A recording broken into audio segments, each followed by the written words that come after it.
అధ్యక్షులకు శ్రోతలందరికీ నమస్కారం. నాకు రాయపూర్తో ఉన్న సంబంధం చాలా తక్కువ. అక్కడ పనిచేసినప్పటికీ అంతకంటే ఎక్కువ సంబంధం విజయవాడతో ఉంది, ఏలూరుతో ఉంది, గుంటూరుతో ఉంది. విజయవాడలో సిపిఎంఎల్ పీపుల్స్ వారిని ప్రారంభించిన వాడిగా చెప్పుకోవాల్సింది. ఆర్ఎస్ ప్రారంభించాం, గుంటూరులో ఆర్ఎస్ ప్రారంభించాం. అంతకు చాలా మించి నాకు కారంచేడుతో చాలా సన్నిహిత ఆయన సంబంధం, అనుబంధం ఉన్నది. కారంచేడుతోనే కాదు, మొత్తంగా ఈ కుల వ్యతిరేక పోరాటంతో నాకు సంబంధం. ఆ సంబంధంలో ముఖ్యంగా కారంచేడు దగ్గుపాటి చెంచురామయ్య హత్య కేసులో నేను మొదటి ముద్దాయి. ఆ కేసు 24 సంవత్సరాల పాటు నడిచింది. ఏ రోజున శిక్ష పడుతుందా అనే పరిస్థితుల్లోనే ఆ కేసులో మేము 24 సంవత్సరాలు గడిపాం. అందులో కొంత ముఖ్యమైన కాలం నాకు సంవత్సరాలు ఇప్పుడు గుర్తులేవు. శివశంకర్ అనే ఒక జడ్జి ఒంగోలు జడ్జిగా వచ్చాడు. ఈ జడ్జి రావడానికన్నా ముందు ఆ కేసు కొన్నాళ్ళ పాటు ఆగింది. ఎందుకు ఆగిందంటే ఏపీసీఎల్సీ లాయర్లు హైకోర్టులో ఒక రిట్ వేస్తే ఆ రిట్ కింద ఈ కేసు డైరీ మొత్తాన్ని హైకోర్టు పిలిపించుకుంది. కేసు డైరీ లేకపోవడంతో కేసు కొన్నాళ్ళ పాటు ఇక్కడ ఆగిపోయింది. ఈ శివశంకర్ అనే జడ్జి వచ్చి ఆ మొత్తాన్ని తవ్వి తీసి ఆ రికార్డు మొత్తాన్ని వెనక్కి తెప్పించి కేసు ట్రయల్ స్టార్ట్ చేశారు. ఈ శివశంకర్ అనే జడ్జి పక్కా ఆర్ఎస్ఎస్ జడ్జి. సో ఇతను ఎప్పుడైతే కేసు బయటికి తీశాడో ఇది చాలా సీరియస్ సమస్య అయిపోయింది. ఆ జడ్జి వాతావరణం అంతా చూస్తుంటే ఖచ్చితంగా శిక్ష వేస్తాడనేది ముందే అర్థమైపోతాడు. అసలు ట్రయల్ స్టార్టింగే ఆ వాతావరణం చాలా పుట్టినట్టుగా కనపడుతుంది. సరే, చివరికి నాతోటి ఉన్నవాళ్ళు తీవ్రమైనటువంటి ఆందోళన పోయి ఖచ్చితంగా శిక్ష పడిపోతుంది. ఇప్పుడు శిక్ష పడితే పరిస్థితి ఏంటంటే ఇందులో టాడా ఉంది మా మీద. టాడా ఉంటే జిల్లా పోతే హైకోర్టు కింద లెక్క. హైకోర్టు అప్పీల్ తీసుకోదు. దీంట్లో అప్పీల్కి వెళ్తే సుప్రీంకోర్టుకి వెళ్ళాలి. ఒకటి సమస్య. రెండో సమస్య ఏంటంటే టాడా ఉన్నప్పుడు సాక్ష్యాలతో పని లేదు. ఎవరూ సాక్ష్యం చెప్పకపోయినా సాక్షులు వీళ్ళు బెదిరించారు, నేను నమ్ముతున్నాను అని చెప్పి జడ్జి శిక్ష వేసేయచ్చు. అటువంటి ప్రొవిజన్లన్నీ ఉన్న చట్టాన్నే టాడా చట్టం అంటాం. అందుకని ఈ టాడా చట్టాన్ని ఎట్లయినా వదిలించుకోకపోతే మనం ఖచ్చితంగా వెళ్ళిపోతాం. ఇప్పుడు మనం ఏదో పని చేసుకొని బతుకుతున్నాం పనివాడు అని నా మీద విపరీతమైన నా సహచరుల నుంచి వచ్చిన ఒత్తిడి. మొత్తానికి ఆ టాడాని డిలీట్ చేస్తూ ఒక జీవో తెప్పించాం. అయితే ఈ జీవోని మేము కోర్టులో ప్రవేశపెడితే జడ్జి ఓపెన్గా కామెంట్ చేశారు, ఎవరండి వైఎస్ఆర్ అని. అట్లా కామెంట్ చేయడానికి కారణం ఏంటంటే గవర్నమెంట్ కోర్టుకు డైరెక్ట్గా ఆర్డర్ ఇవ్వలేదు. మరి ఎట్లా ఇవ్వగలదు అంటే పీపీ ద్వారా ఇటువంటి జీవో గవర్నమెంట్ ఇష్యూ చేసింది కనుక టాడాని డిలీట్ చేయండి అని చెప్పి కోర్టులో పిటిషన్ వేయాలి.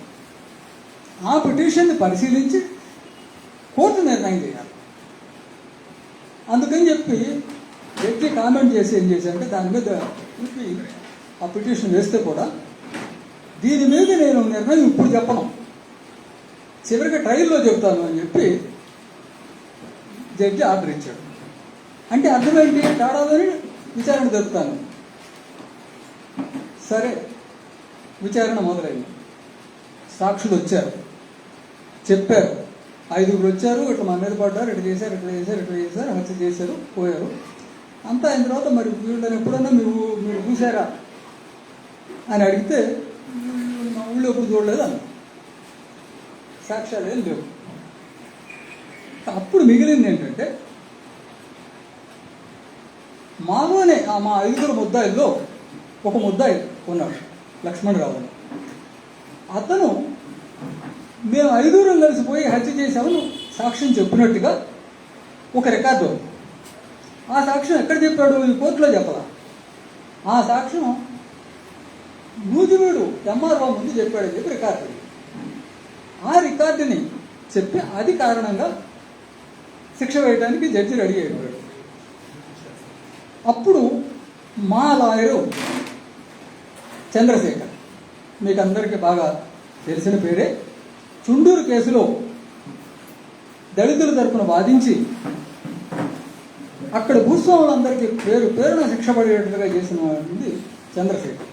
చాలా పక్కాగా కేసుని తయారు చేశాడు, వాదించాడు, వాడు మొత్తానికి శిక్షలు పడ్డాయి. అంతేకాదు చంద్రశేఖర్ బ్రతికున్నంతకాలం వాడు జైలు నుంచి బయటకు రాలేకపోయాడు. చంద్రశేఖర్ చనిపోయిన తర్వాతనే వాడు జైలు నుంచి బయటకు వచ్చాడు. ఆ చంద్రశేఖర్ మాకు మళ్ళీ ఇక్కడ కారంచేడు కేసులో ఒంగోలులో అడ్వకేట్. అప్పుడు చంద్రశేఖరు ఈ సాక్ష్యం చెల్లదు, అసలు ఎంఆర్ఓని విచారించడానికే వీల్లేదు అని ఒక పిటిషన్ వేశాడు. ఎందుకు చెల్లదు అని అంటే, ఇప్పుడు నేను చంద్రబాబు నాయుడు గారు ఇద్దరం కలిసిపోయి ఎవరినో కొట్టొచ్చాం అని అంటే జరుగుతుందా? చెల్లదు. ఎప్పుడు జరుగుతుంది? ఎందుకు చెల్లదు అని అంటే, చంద్రబాబు నాయుడు గారు పెద్ద అయిన లేదు కాదు ఇక్కడ సమస్య, నేను కూడా ముద్దాయిని కదా. ముద్దాయి చెప్పే సాక్ష్యం ఎట్లా జరుగుతుంది? కనుక అటువంటి సాక్ష్యం కోర్టులో చెల్లాలంటే ఆ ముద్దాయి మీద కూడా విచారణ జరగాలి ఫస్ట్. ఆ ముద్దాయిని అప్పుడు కోర్టు అడుగుతుంది, మరి మీరందరూ పోయి చేసి వచ్చామని చెప్తున్నారు కదా, ఇక్కడ చెప్పాలి సాక్ష్యం, ఎక్కడో చెప్తే కుదరదు, కోర్టులో చెప్పాలి. మీరందరూ పోయి చేసి వచ్చామని చెప్తున్నారు కదా, మరి దీనివల్ల ఈ మీద కూడా శిక్ష పడే అవకాశం ఉన్నది,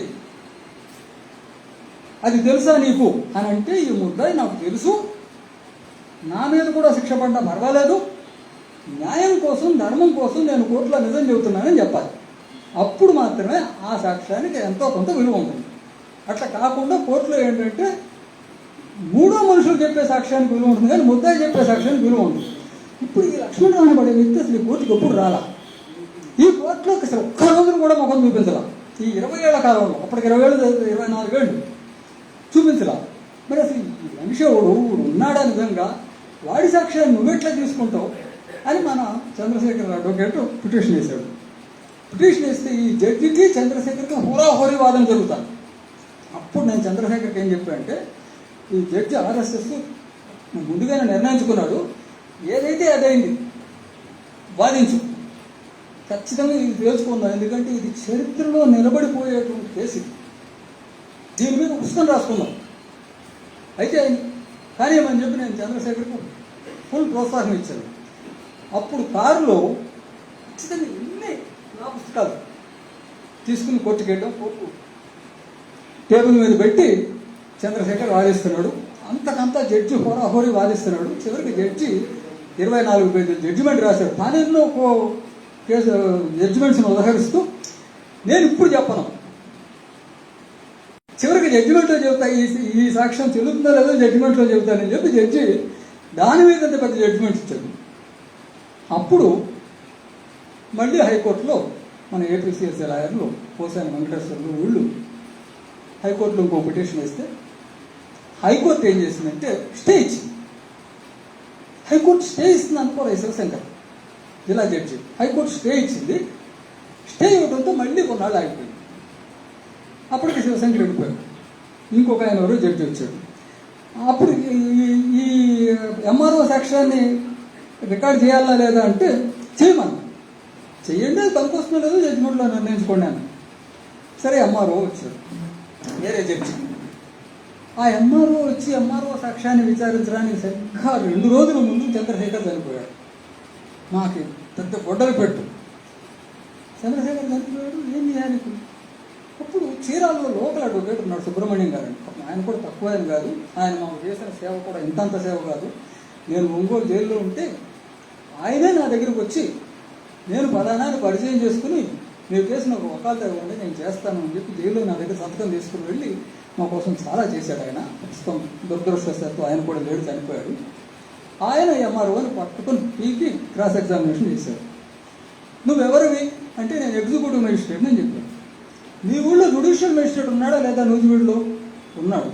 మరి జ్యుడిషియల్ మేజిస్ట్రేట్ ఉండగా నువ్వు ఎగ్జిక్యూటివ్ మేజిస్ట్రేట్ నువ్వెందుకు సాక్ష్యం రికార్డ్ చేసావు అని అంటే పోలీసు వాళ్ళు పట్టుకొచ్చారు, చేయమన్నారు, చేశాను అన్నారు. నోట్ దిస్ పాయింట్ ఎవరని పోలీసు వాళ్ళు చెప్పారు, నేను చేశాను. సరే, ఈ చేసిన దాన్ని ఏం చేసావు? నువ్వు ఆ రికార్డు చేశానంటున్నావు, చేసావు, ఏం చేసావు? అని అంటే మడిచి బీరోలో పెట్టాను. మరి ఇది టాడా చట్టం ఉన్నది. ఇందులో టాడా చట్టం కింద ఏం చేయాలి అంటే నాకు తెలియదు, ఎందుకు పోలీసు వాళ్ళు చెప్పారు, నేను చేశాను అన్న. పోలీసు వాళ్ళు చెప్పారు, ఏం చేశాడు, నోట్ దిస్ పాయింట్ అనుకుని ఈయన అట్లా ఒక్కొక్క పాయింట్ని పట్టుకుని వాడు నాకు మాట పదే నాకేం తెలియదని చెప్పాల్సిన పరిస్థితిలోకి ఆ ఎంఆర్ఓ అని నెట్టాడు. చివరికి అసలు ఈ లక్ష్మణరావు అనబడే వ్యక్తి అసలు లేడు, ఈ భూమి మీదే లేడు, ఇంతవరకు ఎప్పుడూ ఈ కోర్టులోకి తీసుకురాలేదు. ఎందుకంటే పెద్ద కేసే ఉన్నది, ఈ కోర్టులోకి ఎప్పుడూ తీసుకురాలేదు, పోలీసు వాళ్ళు సృష్టించిన కథ ఇదంతా, అందుకని ఈ సాక్ష్యం చెల్లదని నేను ఆర్గ్యుమెంట్ చేస్తే చివరికి ఆ జడ్జిమెంట్ ఇవ్వబోతూ మా టక్కన మళ్ళీ ఆగిపోయింది కేసు. ఇప్పుడు ఎందుకు ఆగిపోయిందంటే జడ్జి గారి ఇంట్లోనే మాత్రం జరిగింది. అసలు ఈ కేసు ఎన్ని మెలికలు జరిగిందంటే జడ్జి గారి ఇంట్లో వరండాలో ఆ సెక్యూరిటీ గార్డ్ని ఎవరో దొంగలో ఎవరో వచ్చి రాడ్డు తీసుకుని కూడా చంపేశారు. దానికి జడ్జి గారే ఐ విట్నెస్. దాంతో జడ్జి గారిని రాత్రి ట్రాన్స్ఫర్ చేశారు. ఆ కేసు మళ్ళీ ఆగిపోయింది. అప్పుడు మళ్ళీ ఇంకొక జడ్జి వచ్చి ఈయన ఎట్లుంటాడో, ఈయన పరిస్థితి ఉంటాడో మాకు తెలియదు. సరే, మొత్తానికి ఆయన వచ్చారు, రికార్డులో ఎక్కడా ఏమీ లేదు, ఆయన కేసు కొట్టేశారు. ఇది ఆ కారంచేడు కేసు చరిత్ర. సరే, ఇది అట్లా ఉంచి కారంచేడు సబ్జెక్టుతోనూ క్యాస్ట్ సబ్జెక్టుతోనూ మాకున్న అనుబంధాన్ని ఇంకొక రకంగా చెప్తే, నేను మొట్టమొదటి బెజవాడలోనే చదువుకునేవాడు అనుకున్నాను. బెజవాడలోంచి నేను కమ్యూనిస్ట్ పార్టీలోకి వెళ్ళాను. మొట్టమొదట నాకు పరిచయం అయిన పుస్తకం సివి గారు రాసిన సత్యకామ జావాలి పుస్తకం. ఆ పుస్తకాన్ని ఎంతగా చదివేసిన బట్టి నోటికి మొత్తం పుస్తకం అంతా. మా కుటుంబంలో మా తండ్రి కమ్యూనిస్టే, కానీ మా అమ్మని కన్నవాళ్ళు కమ్యూనిస్టులు గారు. వాళ్ళకి గూడల భావాలు ఉన్నవాళ్ళు, వాళ్ళ మతపరమైన భావాలన్నీ ఉన్నవాళ్ళు. వాళ్ళని పట్టుకొని ఇంట్లో ఉతికి ఆరేయటానికి ఈ సత్యకామ జావాలి, నరబలి, సివి గారి పుస్తకాలన్నిటి అప్ప చెప్పి వాయించేసేవాళ్ళు ఇంట్లో. అట్లా దేవుడు ఉన్నాడా లేడా అనే సబ్జెక్ట్ని చాలా సీరియస్గా మొదట్లో చర్చిస్తూ ప్రారంభమయ్యాను. అయితే సివి గారి క్యాస్ట్ ఏంటో మాకు తెలియదు. ఒక సివి గారిదే కాదు, 30-40 సంవత్సరాలు కలిసి పనిచేసిన వాళ్ళం, వాళ్ళ క్యాస్ట్ ఏంటో తెలియకుండానే మేము కలిసి పనిచేసాం. సివి గారి క్యాస్ట్ అంతా అయిపోయిన తర్వాత ఈ మధ్య కాలంలో అంతా 10 ఏళ్ళు అయ్యి ఉండొచ్చేమో తెలిసి మొట్టమొదటిసారి తెలిసింది ఆయన కూడా దళితుడేనన్న విషయం. అది కమ్యూనిస్ట్ పార్టీలో ఉండగా మాకు ఎప్పుడు అవసరం వాళ్ళ. సరే, ఆ తర్వాత సివి గారి పుస్తకాలు చదివిన మొదట్లో అట్లాగే స్టార్ట్ అయినప్పటికీ మేము కమ్యూనిస్ట్ పార్టీలో సీరియస్ వర్క్లోకి వెళ్ళిన తర్వాత ఈ చర్చ పక్కన పెట్టేసాం. ఎందుకంటే దేవుడు ఉన్నాడా లేదా అనే చర్చతో సరిపోదు. దేవుణ్ణి జనం నమ్మటానికి చాలా బలమైన లోతైన కారణాలు ఉన్నాయి. ఆ కారణాల మీద దాడి చేయకుండా, ఆ మూలాల్ని పెకలించకుండా దేవుడు ఉన్నాడా లేదా అని మనం ఎంత చర్చ జరిపినా నమ్మేవాడు నమ్ముతూనే ఉంటాడు. అంతేకాదు, వాడే పవర్లో ఉంటాడు. వాడు ఎన్ని హిందూ ముస్లిం కొట్లాట్లైనా సృష్టించగలడు, వాడు ఎన్ని బాబరీ మసీదులైనా కూల్చగలడు, రామ మందిరాలు కట్టగలడు, వాడు చేసేయని చేస్తూనే ఉంటాడు. దానికి సైన్స్తో పని లేదు, దానికి ఇంకేంతోనూ పని లేదు. అందుకని అట్టడుగు వర్గాన్ని సంఘటితం చేయటం అనే కార్యక్రమంలో మేము సీరియస్గా దిగిన తర్వాత ఈ పనిని తాత్కాలికంగా అంత సీరియస్గా లేదు, ఇంటర్నల్ డిస్కషన్లో మాట్లాడుకుంటున్నప్పటికీ పక్కన పెట్టి. ఆ తర్వాత మాకు ముఖ్యమైనటువంటి విషయం కామ్రేడ్ కొండపల్లి సీతారామయ్య గారు రాసిన వ్యవసాయ విప్లవం అనే పుస్తకం. ఆయన రాసిన అన్ని రచనలు కూడా పార్టీ పేరుతోనే పబ్లిష్ అయింది, కానీ ఆయన పేరుతో పబ్లిష్ కాదు. ఈ మధ్యన కేఎస్ రచనలు అని చెప్పి వేశారు తప్ప రాసింది ఆయనే, కానీ పార్టీ పేరుతో పబ్లిష్ అయింది. ఈ వ్యవసాయ విప్లవం పుస్తకం 1978లో రాయబడింది. అందులో ఒక 20 పేజీలు కుల సమస్య మీదనే పూర్తిగా కేంద్రీకరించి రాశారు. అందులో ఏమి రాశారంటే, ఈ దేశంలో కుల సమస్య చాలా ప్రాముఖ్యత కలిగినటువంటి సమస్య. కులాన్ని ఎదిరించకుండా, కులాన్ని నిర్మూలించకుండా, అంటరానితనానికి వ్యతిరేకంగా తీవ్రమైనటువంటి పోరాటం జరగకుండా ఈ దేశంలో ఏ ఉద్యమాన్ని మనం నిర్మించలేము. కనుక కమ్యూనిస్ట్ పార్టీ ముందు ఉన్న ఒక సీరియస్ కర్తవ్యం కులంతో పోరాడటం అనేది మొట్టమొదటి పాయింట్ ఆ పుస్తకంలో రాసింది 1978లో. రెండో పాయింట్ ఏం రాశాయంటే, మనం ఎప్పుడు పేద రైతులు వ్యవసాయ కూలీలు అని అంటూ ఉంటాం. ఎవరి వ్యవసాయ కూలీలు అని అంటే, ఈ వ్యవసాయ కూలీల్లో 100కి 90 మంది దళితులే. పై కులాల్లో కూడా పేదవాళ్ళు ఉన్నప్పటికీ వ్యవసాయ కూలీలు అంటే 190 మంది దళితులే. వాళ్ళ సమస్య ప్రధానంగా ఇది. అందుకని వాళ్ళని సంఘటితపరచడం, వాళ్ళని ఒక శక్తిగా మార్చడం అనేది మన ముందున్న ప్రధానమైనటువంటి కర్తవ్యం. అయితే మరి ఇది దళిత పార్టీ అని ఎందుకనం, దళిత ఉద్యమం అని ఎందుకనం, వ్యవసాయ కూలీ ఉద్యమం అని ఎందుకంటున్నాం అంటే మనం కులాన్ని నిర్మూలించదలుచుకున్నాం కనుక అంటలేదు ఇది. కానీ దీని అర్థం ఇండియన్ బ్యాక్గ్రౌండ్లో ప్రధానంగా, అంటే వాళ్ళు ఒక్కడే కాకపోవచ్చు కానీ ప్రధానంగా ఇది దళితుల సమస్యే అని చెప్పి 2వ పాయింట్ చాలా ప్రముఖంగా రాశారు. 3వ పాయింట్ ఏం రాశారంటే అప్పటికి కమ్యూనిస్ట్ ఉద్యమం యొక్క ఆచరణలో ఉన్న లోపాలు ఏమిటి, అంటే పాత కమ్యూనిస్ట్ ఉద్యమం, ఉమ్మడి కమ్యూనిస్ట్ ఉద్యమంలో ఉన్న లోపాలు ఏమిటి, ఈ లోపాల గురించి మాట్లాడుతూ, ముఖ్యంగా తూర్పుగోదావరి జిల్లా అనుభవం గురించి మాట్లాడుతూ, దళితుల్ని రాజకీయాల్లోకి తెచ్చింది, సంఘటితపరిచింది మనమే, కమ్యూనిస్టులమే. కానీ ఆ దళితులు వ్యక్తిత్వంతో పైకి వచ్చి మనని ప్రశ్నించే స్థాయి వచ్చేటప్పటికి మన నాయకత్వం దాన్ని సహించలేకపోయింది. అనేక కారణాలతో వాళ్ళను కూడా తొక్కిపెట్టించడానికే ప్రయత్నం చేసింది తప్ప వాళ్ళల్లో పెరుగుతున్నటువంటి ఈ చైతన్యాన్ని మనం పెంపొందించడానికి ముందుకు రాలేదు ఉమ్మడి కమ్యూనిస్ట్ పార్టీ నాయకత్వం. మంచి ధోరణిగా చెలామణి అయ్యామే తప్ప మనం అట్టడుగు వర్గాల పార్టీగా, నిజమైన అర్థంలో అట్టడుగు వర్గాల పార్టీగా మారలేదు ఉమ్మడి కమ్యూనిస్ట్ పార్టీ. నక్సల్బరీ ప్రభావంతో వచ్చిన మార్పు వల్ల ఇప్పుడు అది మనం సాధించాలి అనేది 3వ పాయింట్. 4వ పాయింట్, మనం వాళ్ళ అట్టడుగు వర్గాల్లో మమేకమైపోవాలని చెప్పాం. తర్వాత విద్యార్థులందరికీ గ్రామాలకు తరలిండి క్యాంపెయిన్ పిలిపించి కొన్ని వేల మంది విద్యార్థులను గ్రామాలకు పంపించిన సంగతి మీ అందరికీ తెలుసు. అందులో చాలా స్పష్టంగా ఏం చేసి చెప్పారంటే, మీరు వెళ్ళి మాదిగ పల్లెల్లో మాత్రమే బతకాలి, ఊళ్ళో మన సంప్రదాయాలు ఉంటే కూడా వాళ్ళ ఇళ్లలోకి వెళ్ళొద్దు, వాళ్ళ భోజనం తినొద్దు, మాదిగ పల్లెల్లోకి వెళ్ళండి. మాదిగ పల్లెల్లోకి వెళితే వాళ్ళు మనని దగ్గరికి తీయలేకపోవచ్చు, మనకు అన్నం పెట్టడానికి భయపడవచ్చు, దొరలదు కాష్టీకి ముందు వాళ్ళు మనకు అన్నం పెట్టడానికి సహకరించలేకపోవచ్చు. అయినప్పటికీ వాళ్ళు అన్నం పెట్టకపోతే ఒక బొచ్చు తీసుకుని ఇల్లు తిరిగి అడుక్కుని తినండి, కానీ ఊళ్ళో ఉన్న మన సానుభూతి పనుల దగ్గర తినొద్దు అనేది చాలా స్పెసిఫిక్ క్లియర్ కట్ ఇన్స్ట్రక్షన్స్ ఇచ్చి మమ్మల్ని గ్రామాల తరలిన క్యాంపెయిన్ నడిపించారు. ఇది 1978లో వ్యవసాయ విప్లవంలో రాసిన మాటలు. ఈ రోజుకి కూడా అంతకంటే ఎక్కువ ఇంకెవరైనా ఏమైనా రాశారా చూడాలి చరిత్ర. సరే, ఇది రాసిన తర్వాత మేము విలేజ్ క్యాంపెయిన్ చేయడం మొదలు పెట్టాం. చాలా వరకు జరిగింది. ఆ వివరాలను ఇప్పుడు చెప్పడానికి లేదు. అది జరుగుతూ ఉండగా కారంచేడు సంఘటన జరిగింది.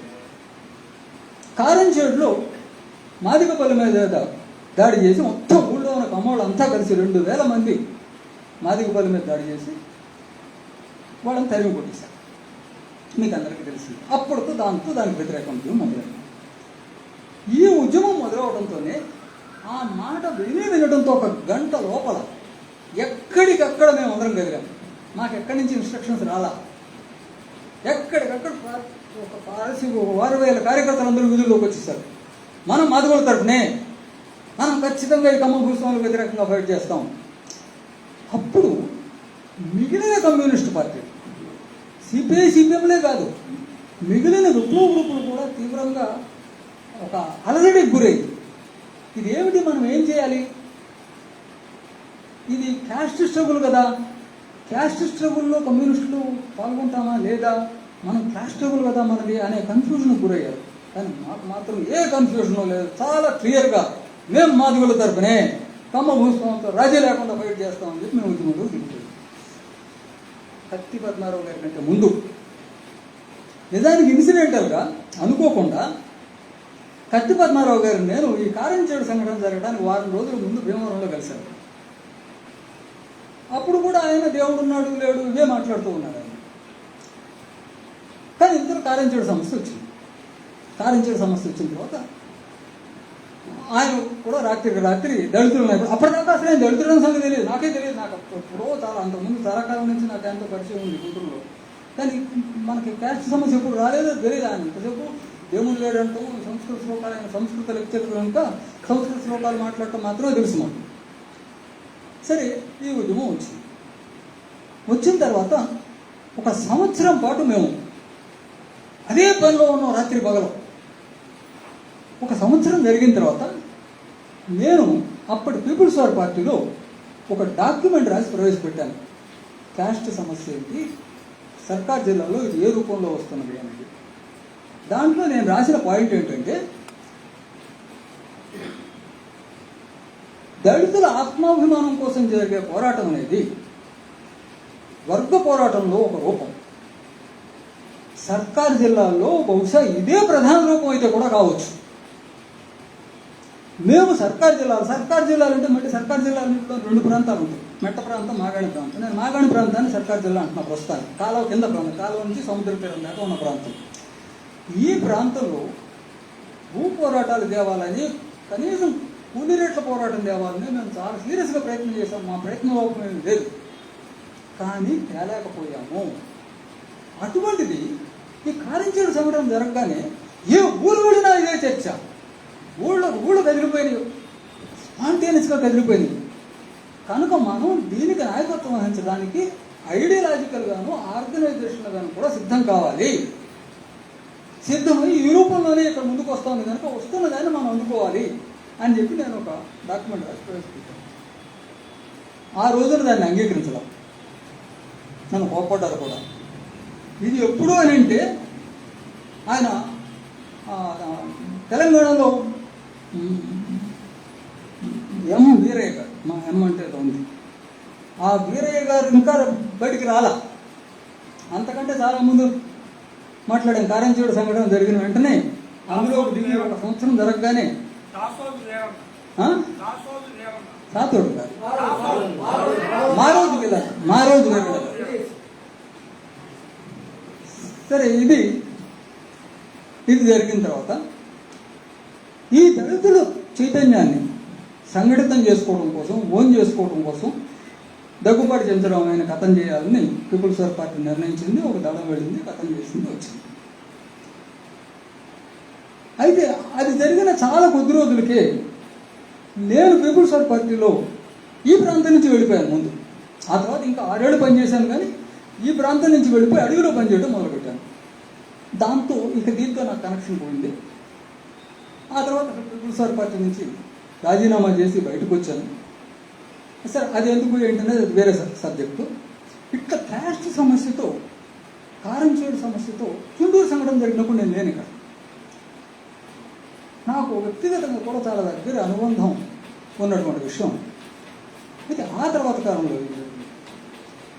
కాలంలో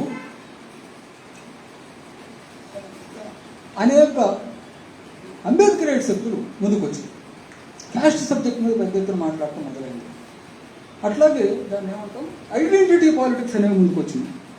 ఈ మాదిగ దండోరా, ఇంకా రకరకాల సంఘాలు, అంబేద్కర్ ఐడియాలు ముందుకు వచ్చింది. ఆ తర్వాత పీపుల్స్ వార్ పార్టీ కేఎన్పిఎస్ అని చెప్పి పెట్టింది. ఈ కేఎన్పిఎస్ అని పెట్టిన తర్వాత నేను మళ్ళీ బయటకు వచ్చి నాకు ఒక 20 ఏళ్ళు గ్యాప్ వచ్చింది. 20 ఏళ్ళ తర్వాత నేను వచ్చి ఉపన్యాసాలు మాట్లాడటం మొదలుపెట్టాను. మెయిన్గా మా మిత్రుడు తమ్ముడు మూర్తి మళ్ళీ నన్ను పట్టుకుని వచ్చాడు.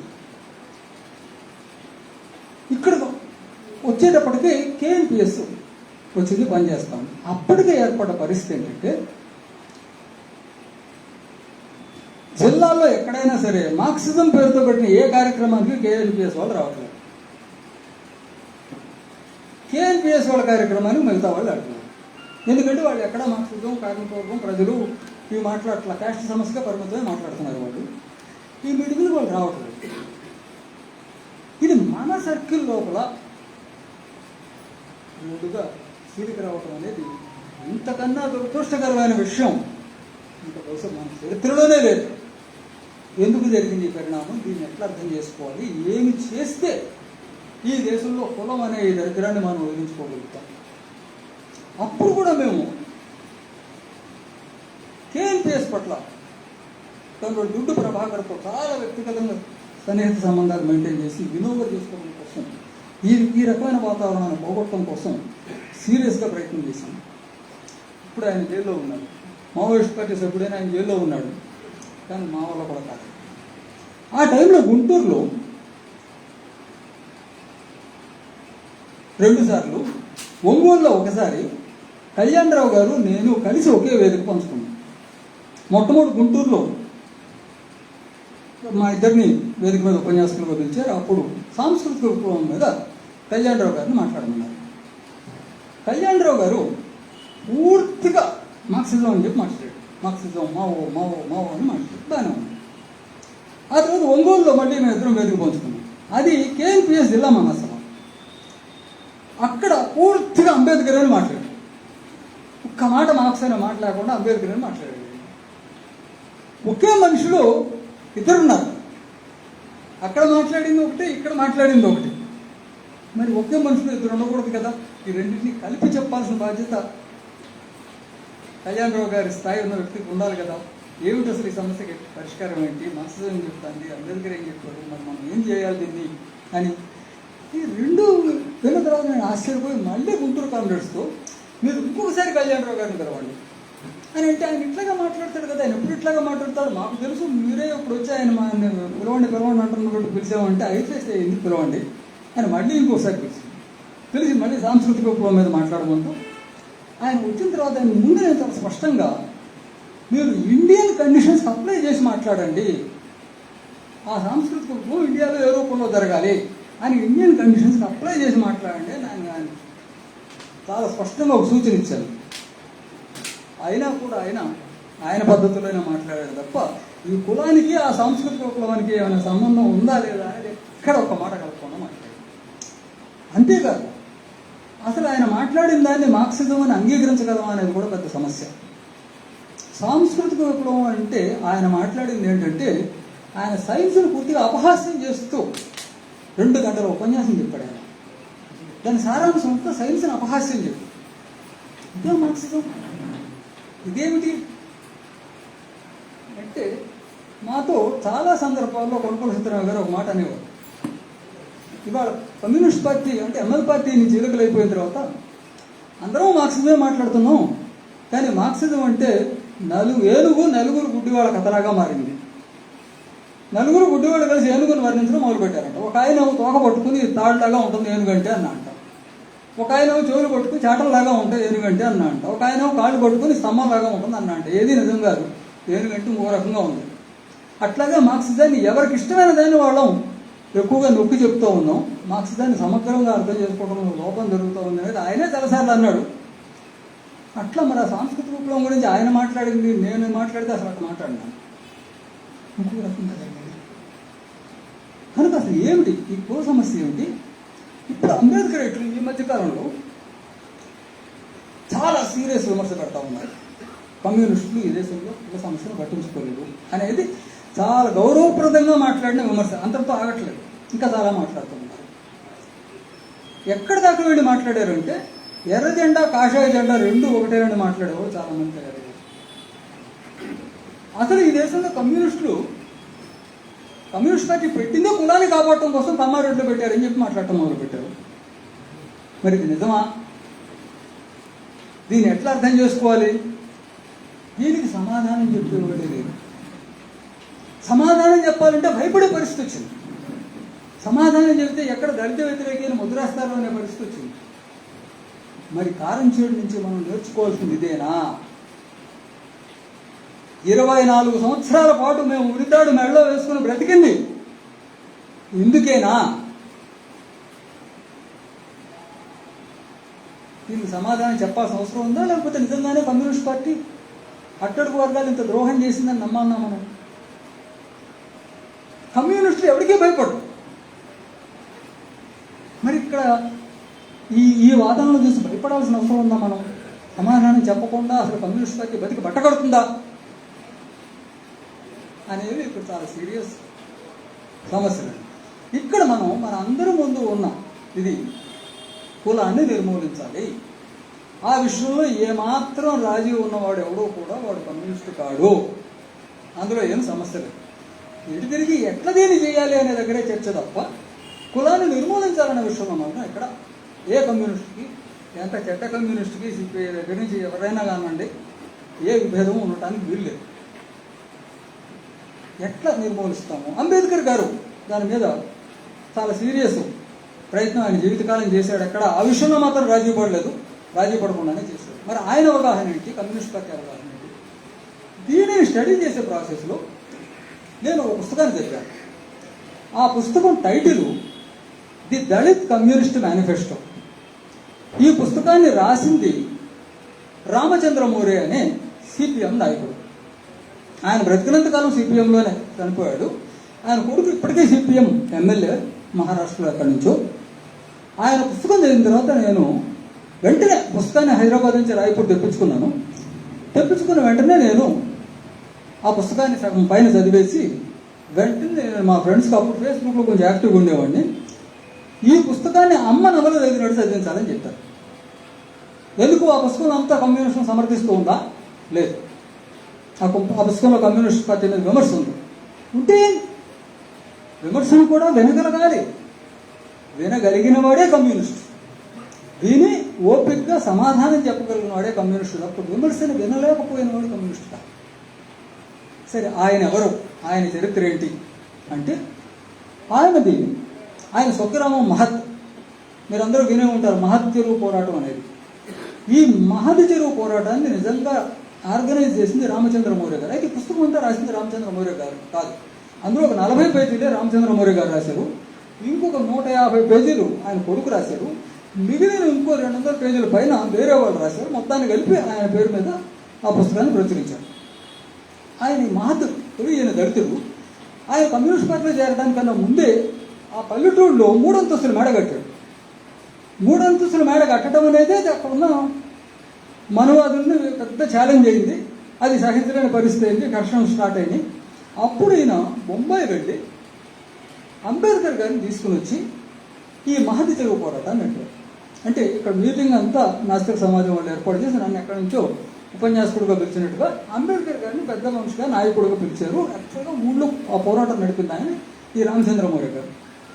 ఆ తర్వాత ఆయన బొంబాయికి షిఫ్ట్ అయ్యాడు. అంబేద్కర్ అనుచరుడిగా బొంబాయికి షిఫ్ట్ అయ్యాడు. అంబేద్కర్ అనుచరుడిగా బొంబాయిలో ఉంటున్న కాలంలో ఈయన కమ్యూనిస్ట్ పార్టీతో పరిచయం అయిపోయాడు. పరిచయం ఎప్పుడు ఈయన కమ్యూనిస్ట్ పార్టీలో అంబేద్కర్కి చెప్పి కమ్యూనిస్ట్ పార్టీలో వచ్చి చేరాడు.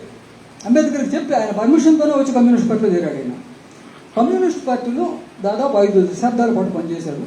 బ్రిటిష్ కాలంలోనే 3 సార్లు అజ్ఞాతవాసానికి వెళ్ళాడు. మళ్ళీ బయటకు వచ్చాడు, మళ్ళీ జైలుకి వెళ్తున్నాడు, పనిచేస్తున్నాడు. ట్రేడ్ యూనియన్ ఉద్యమంలో ప్రధానంగా పనిచేశాడు. అప్పట్లో ట్రేడ్ యూనియన్ ఉద్యమంలో దళితులకు వేరే కుండలు పెట్టాలనే ఒక నియమం ఉంటే వీళ్ళందరూ కలిసి ఆ నియమానికి వ్యతిరేకంగా పోట్లాడి ఆ దళితులకు ఆ కుండలను తీసేయించారు. కానీ అంబేద్కర్ గారు రేజ్ చేసినట్టుగా ఇంకా కొన్ని సమస్యలు పరిష్కారం కాల. ముఖ్యంగా నేత కార్మికుల డిపార్ట్మెంట్లో దళితులు చేర్చుకునేవాడు కాదు. ఎందుకంటే ఉమ్ము రాసి దాన్ని ఆ పోగుల్ని ఇచ్చేయాలి. అది దళితులు చేస్తే ఎట్లా అని చెప్పి మిగతా కార్మికుల నుంచి అభ్యంతరం ఉండబట్టి అది సాధించలేకపోయారు. ఆ విషయం మీద కమ్యూనిస్ట్ పార్టీ సీరియస్గా టేకప్ చేయలేదని అంబేద్కర్ గారు కమ్యూనిస్ట్ పార్టీ మీద విమర్శ పెట్టాడు. ఈయన కూడా కమ్యూనిస్ట్ పార్టీలో ఉంటున్నాడు, మాట్లాడుతున్నాడు, కింద మీద పడుతున్నాడు, పనిచేస్తున్నాడు. అటు అంబేద్కర్ గారితో కూడా సంబంధాల్లో ఉన్నాడు. అంబేద్కర్ గారి పత్రికల్లో చాలా వ్యాసాలు ఈయన రాశాడు. కమ్యూనిస్ట్ పార్టీ దాన్ని ఆమోదించింది. అంబేద్కర్ గారు ఈయన కమ్యూనిస్ట్ పార్టీలో పనిచేయటాన్ని ఈయన ఆమోదించాడు. ఆ తర్వాత అంబేద్కర్ గారు ఎన్నికల్లో పాల్గొంటే కమ్యూనిస్టులు ఆయన ఓడించారు అని చెప్పి అంబేద్కర్ ఈ మధ్యకాలంలో చాలా బూతులు పెట్టారు.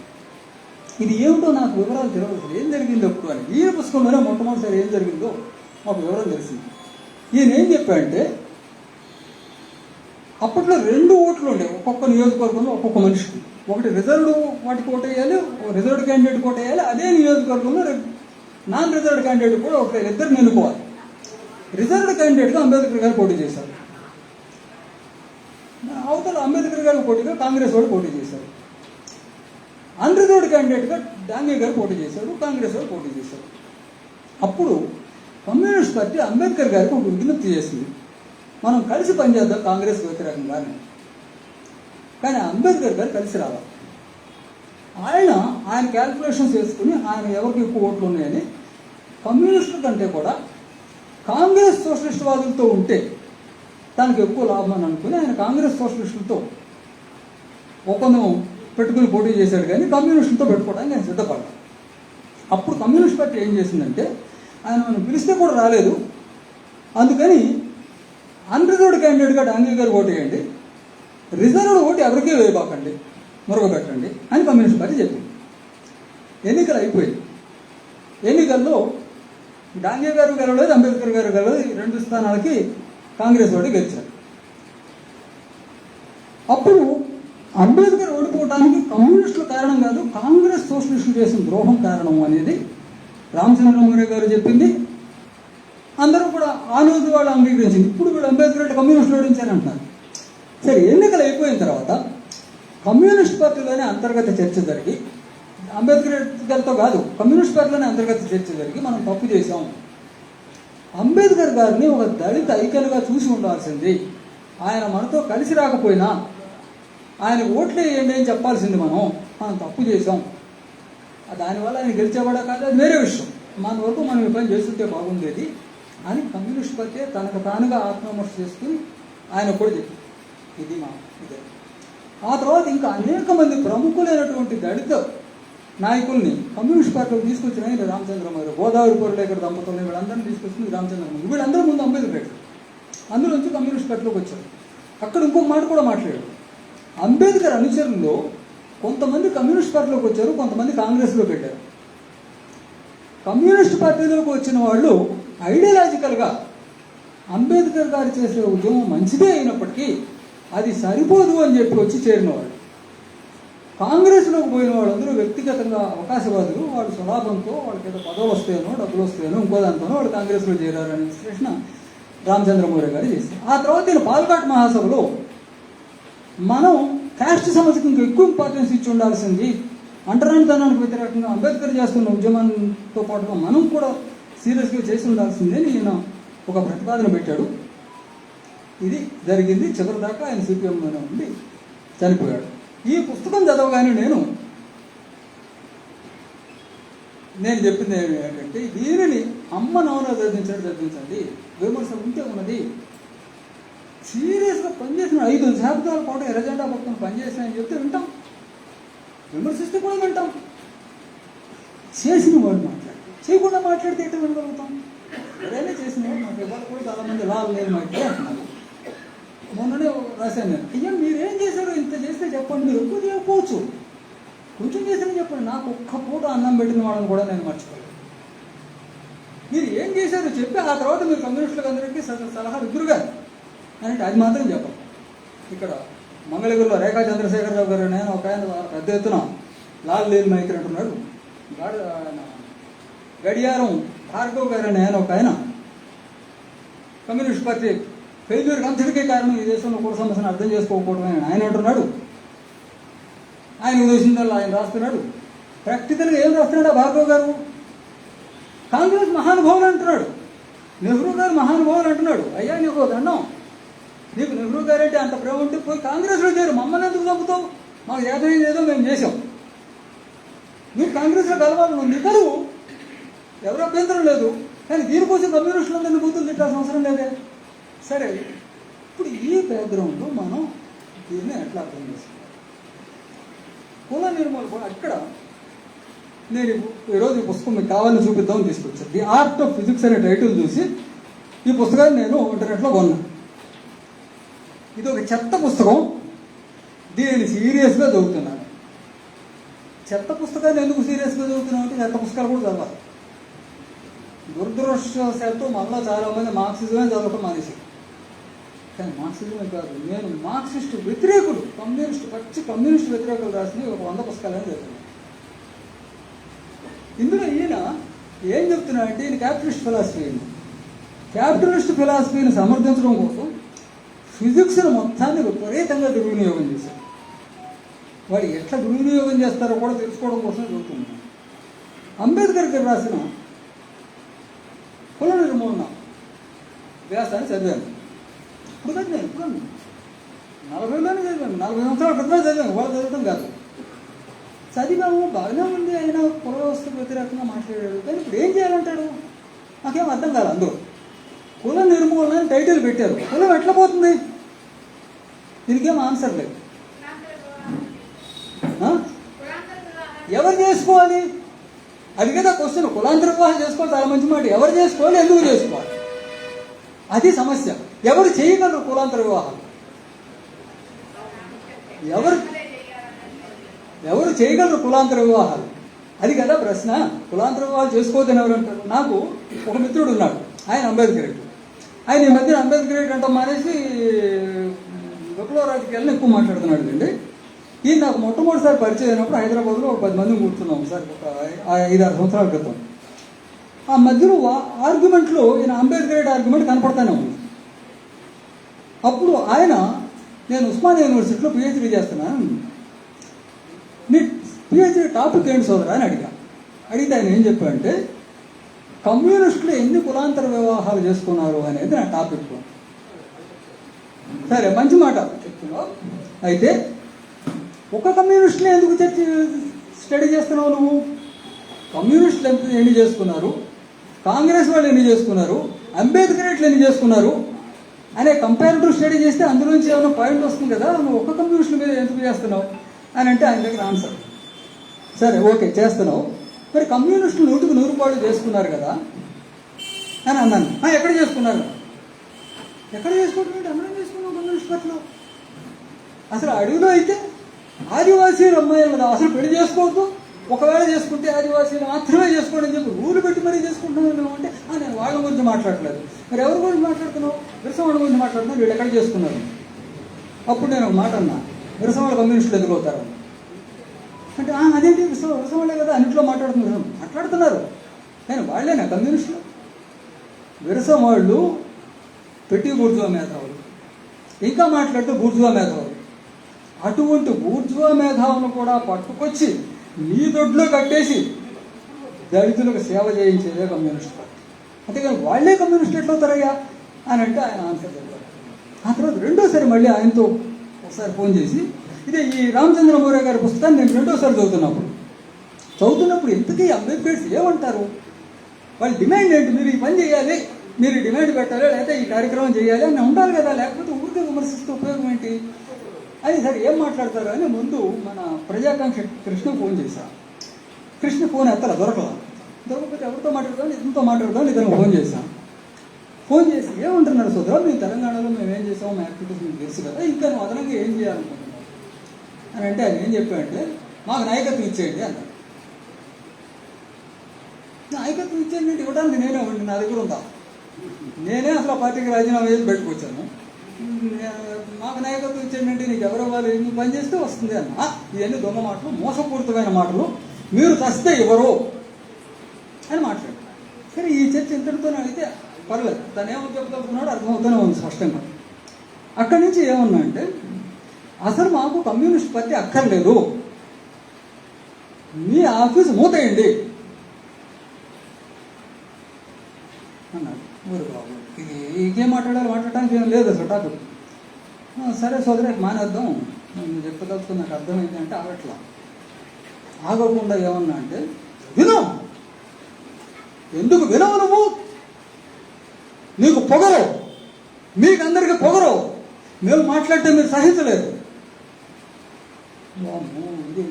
నేనన్నీ నన్ను ఏం చేయమంటావు, నా దగ్గరే ఉండి తెచ్చి నీకు ఇవ్వడానికి, నా దగ్గర ఉండి నీకు ఇవ్వకపోతే నువ్వు నాతో కొట్లాడితే అర్థం ఉంది, నువ్వు మాట్లాడితే నేను ఏం చెప్పాలయ్యా.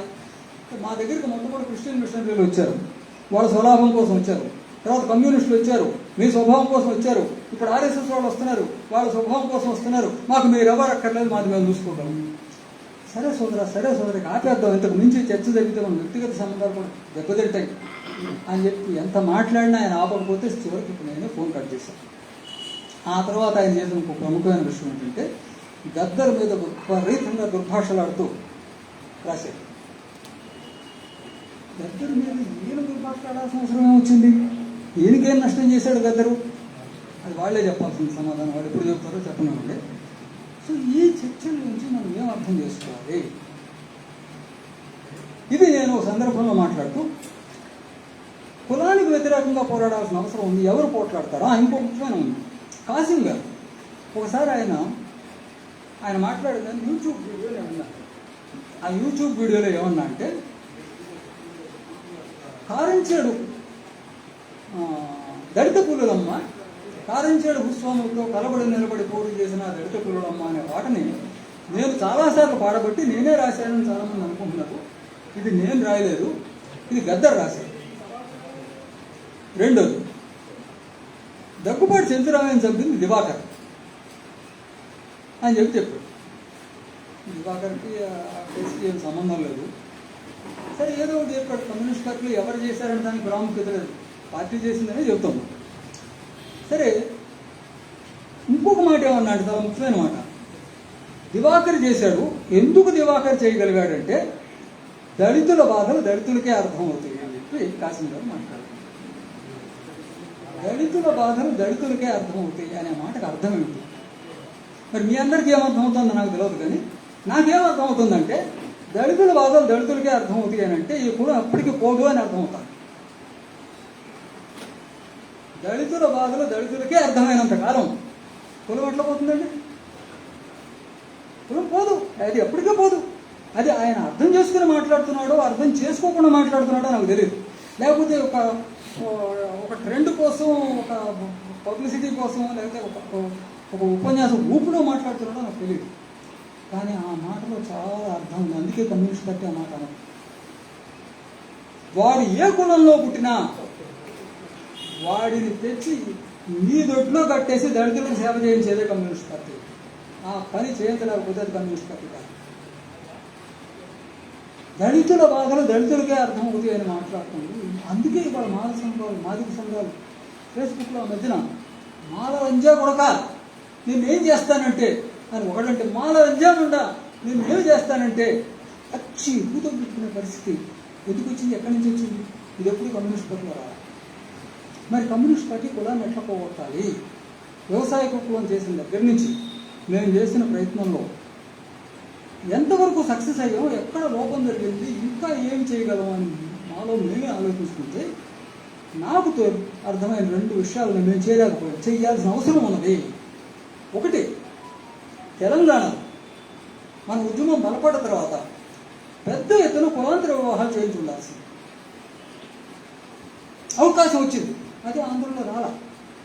ఆంధ్రలో మనకు అంత బలం రాలా. బలం రానప్పుడు చేయలేము, అది సాధ్యం కాదు.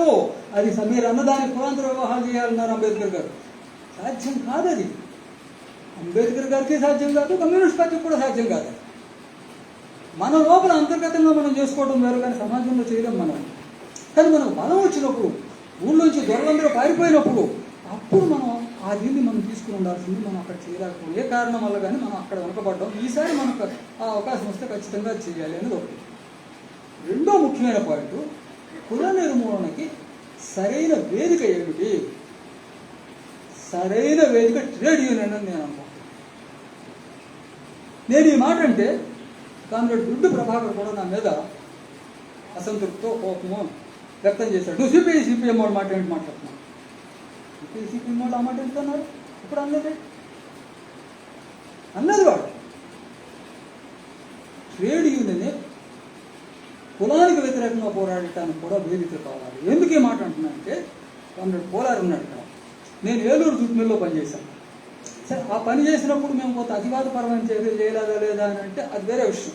కొంత మేము వెనక దగ్గర ఆలోచించుకుంటున్నాం, ఏం జరిగింది, మనం ఎట్లా చేసాము, ఇంకొంచెం ఓపికగా ఉండుంటే ఎట్లా ఉండేది అని. కానీ నేను అక్కడికి వెళ్ళినప్పుడు నా ముందు ఎదురైన సమస్య ఏంటంటే, అప్పటికే ఏలూరు జూట్ మిల్లో 6 యూనియన్లు ఉన్నాయి. ఇప్పుడు నేను వెళ్ళి 7వ యూనియన్ పెట్టాలా? ఏ పేరుతో పెట్టినా, ఏ సాకుతో పెట్టినా నేను 7వ యూనియన్ పెట్టడం అంటే కార్మిక వర్గానికి ద్రోహం చేయడమే. ఆ పని చేయడానికి మేము సిద్ధపడ్డాం. మేము అందులోనే ఉన్నాం, అందులో ఒక యూనియన్లో ఉన్నాం. ఆ యూనియన్లోనే ఉండి మొత్తం మిలుగులో ఉన్న కార్మికులందరినీ డిపార్ట్మెంట్ కమిటీలు అనే పేరుతో మేము ఐక్యం చేశాం. కొత్త యూనియన్ పెట్టడం అనేది ఏ కారణం వల్ల పెట్టినప్పటికీ అది కార్మిక వర్గానికి ద్రోహం చేయటమే, అది పెట్టుబడిదారీ వర్గానికి ఉపయోగపడే పని చేయటమే. ట్రేడ్ యూనియన్లు అనేవి సహజంగా కార్మిక వర్గంలో వచ్చే నిర్మాణ రూపాలు, మనం తెచ్చిపెట్టేవి కాదు. గ్రామాల్లో రైతు కూలీ సంఘాలంటే మనం తెచ్చిపెట్టే, మనం లేనప్పుడు జనరల్గా ఉండవు. కానీ ట్రేడ్ యూనియన్లు మనం ఉన్నా లేకపోయినా ఉంటాయి.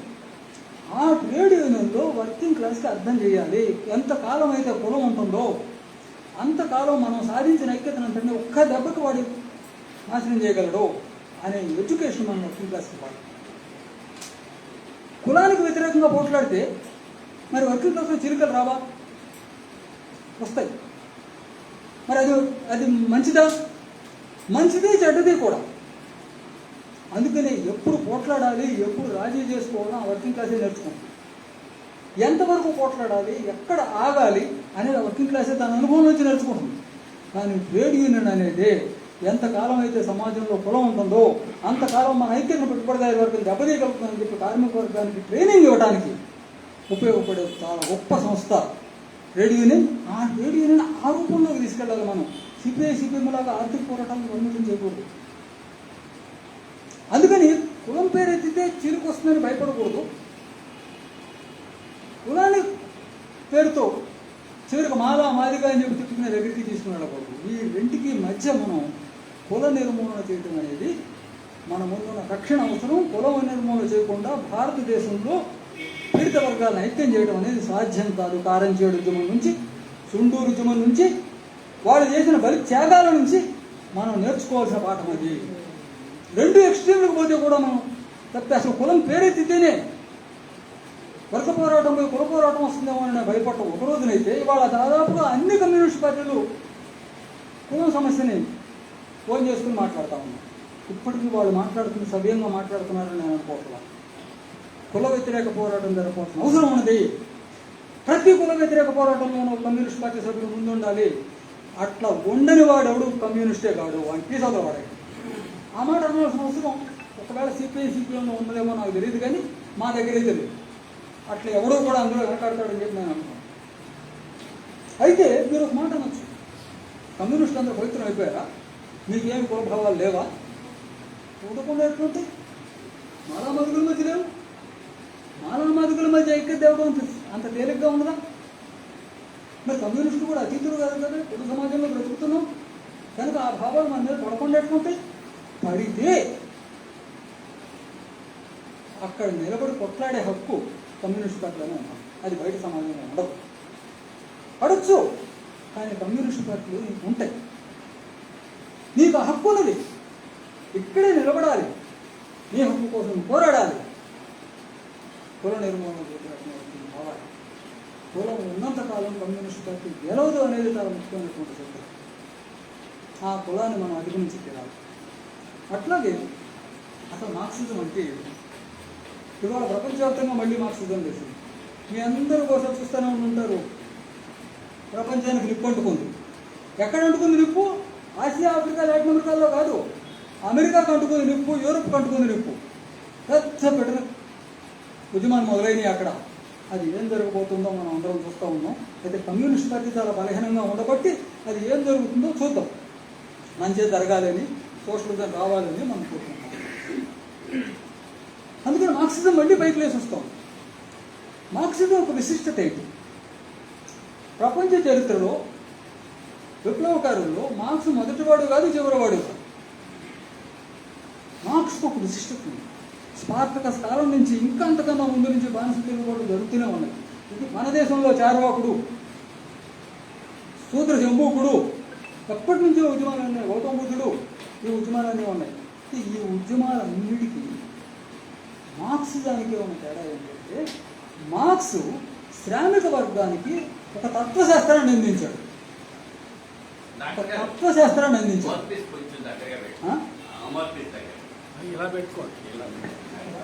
దీని అర్థం ఏంటి? మార్క్స్ తత్వశాస్త్రాన్ని అందించాడంటే అర్థం ఏంటి? అర్థం ఏంటి అంటే, ఏ సబ్జెక్టులోనైనా ఇక ముందు శ్రామిక వర్గం పాలక వర్గాల భావజాలాన్ని ఆమోదించాల్సిన అవసరం లేదు అని చెప్పడం. ప్రతి విషయంలోనూ అంటే ఎంతవరకు? నా ఎనాటమీలో, మ్యాథమెటిక్స్లో, ఫిజిక్స్లో పాలక వర్గం చెప్పిన దాన్ని అనుసరించాల్సిన అవసరం లేదు. నీది నువ్వు అనుసరించుకోవచ్చు. నీది నువ్వు రూపొందించుకునే శక్తి కార్ల్ మార్క్స్ ఇచ్చాడు. నేను ఎనాటమీ చెప్తున్నా, నేను ఎనాటమీ చెప్పేది వాడు మిగతా వాళ్ళు చెప్పినట్టుగా ఉండదు. అది నేను చెప్పిన ఎనాటమీకి నేనే ఏమని పేరు పెట్టానంటే, నాది ఫోక్ ఎనాటమీ లేదా దళిత్ ఎనాటమీ, నీది బ్రాహ్మణికల్ ఎనాటమీ. నువ్వు చెప్పేది ఎవరికి రాదు, ఎవరికి అర్థం కాదు. ఆ ఫిజిక్స్ పాఠం ఎవరికి రాదు. నేను ఈ మధ్యనే క్వాంటమ్ మెకానిక్స్ మీద ఒక బహిరంగ ఉపన్యాసం చెప్పాను. క్వాంటమ్ మెకానిక్స్ని అన్ని కంప్యూటర్లు, అన్ని పవర్ పాయింట్లు పెట్టుకుని ఎవరికి అర్థం చేయించి రాకుండా చెబుతున్నాడు చాలామంది. నేను ఏమీ లేకుండా బహిరంగ ఉపన్యాసంగా చెప్తాను. నా పద్ధతి వేరు, నాది దళిత్ ఫిజిక్స్. నీ పద్ధతిలో నేను ఎందుకు చెప్తాను? మ్యాథమెటిక్స్ నువ్వు చెప్పినట్టు నేను చెప్పను.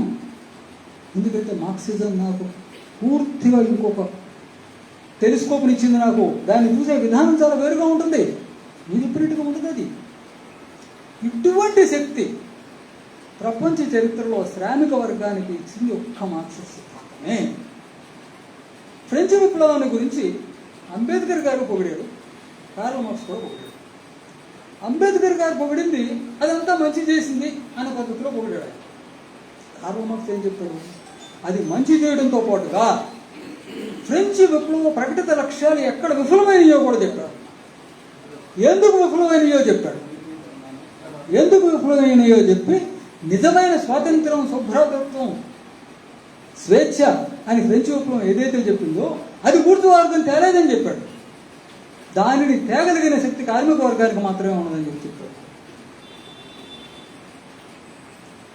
శ్రీశ్రీ ఒక పాట రాశాడు, ఒక పద్యం. పతితులార భ్రష్టులార బాధాసర్పదష్టులార ఏడవకండి ఏడవకండి. అందులో ఉన్న మాట ఏంటంటే, పతితులు భ్రష్టులు ఈ సమాజాన్ని మార్చలేరు, దళితులు కూడా ఈ సమాజాన్ని మార్చలేరు. ఆ అర్థంలో వాళ్ళ మీద సానుభూతి మాత్రమే చూపించగలం, కానీ వాళ్ళ సమాజాన్ని మార్చే శక్తి లేదు. సమాజాన్ని మార్చే శక్తి కార్మిక వర్గానికి మాత్రమే ఉన్నదని చెప్పడం మార్క్స్ విశిష్టత. బాలగోపాల్ గారితో మాకు ఈ విషయంలో పెద్ద తగాదా వచ్చింది. ఏం కార్మికులందరూ పవిత్రులా? వాళ్ళతో తాగుబోతులు లేరా, తిరుగుబోతులు లేరా? వాళ్ళు ఎట్లా ఇదవుతారు? ఉండొచ్చు, ఉంటారు కూడా ఖచ్చితంగా. అది కాదు ఇక్కడ.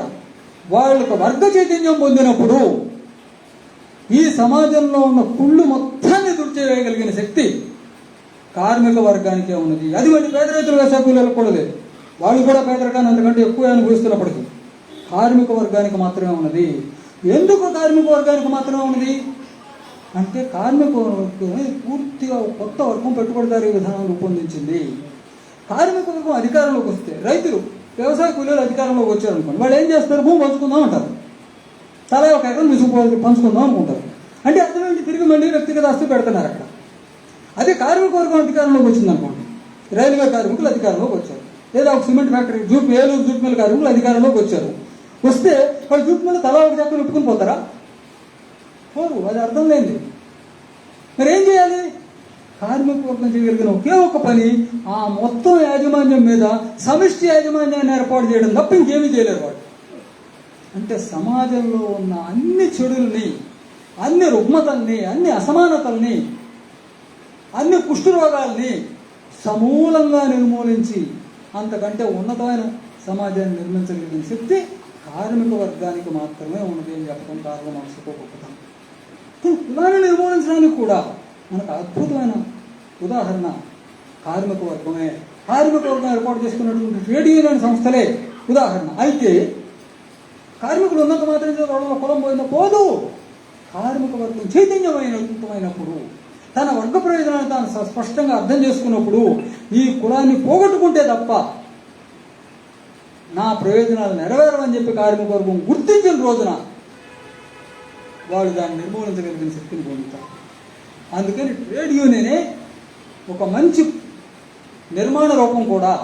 అయితే ఇప్పుడున్నటువంటి ట్రేడ్ యూనియన్లు కావు. మన నాయకత్వంలో నూతన తరహా ట్రేడ్ యూనియన్లు మనం నిర్మించగలిగితే, సమాజానికి మార్గదర్శిగా ఉండగలిగినటువంటి ట్రేడ్ యూనియన్ మనం నిర్మించగలిగితే, ఆ క్రమంలో మాత్రమే కుల నిర్మూలన అనేది సాధ్యపడుతుంది. సాంస్కృతిక విప్లవం గురించి కళ్యాణరావు గారు మాట్లాడిన నాకు వచ్చిన అసంతృప్తి ఎందుకంటే, సాంస్కృతిక విప్లవం ముఖ్యంగా భారతదేశానికి అన్వయించినప్పుడు ఏం చెప్పాలి?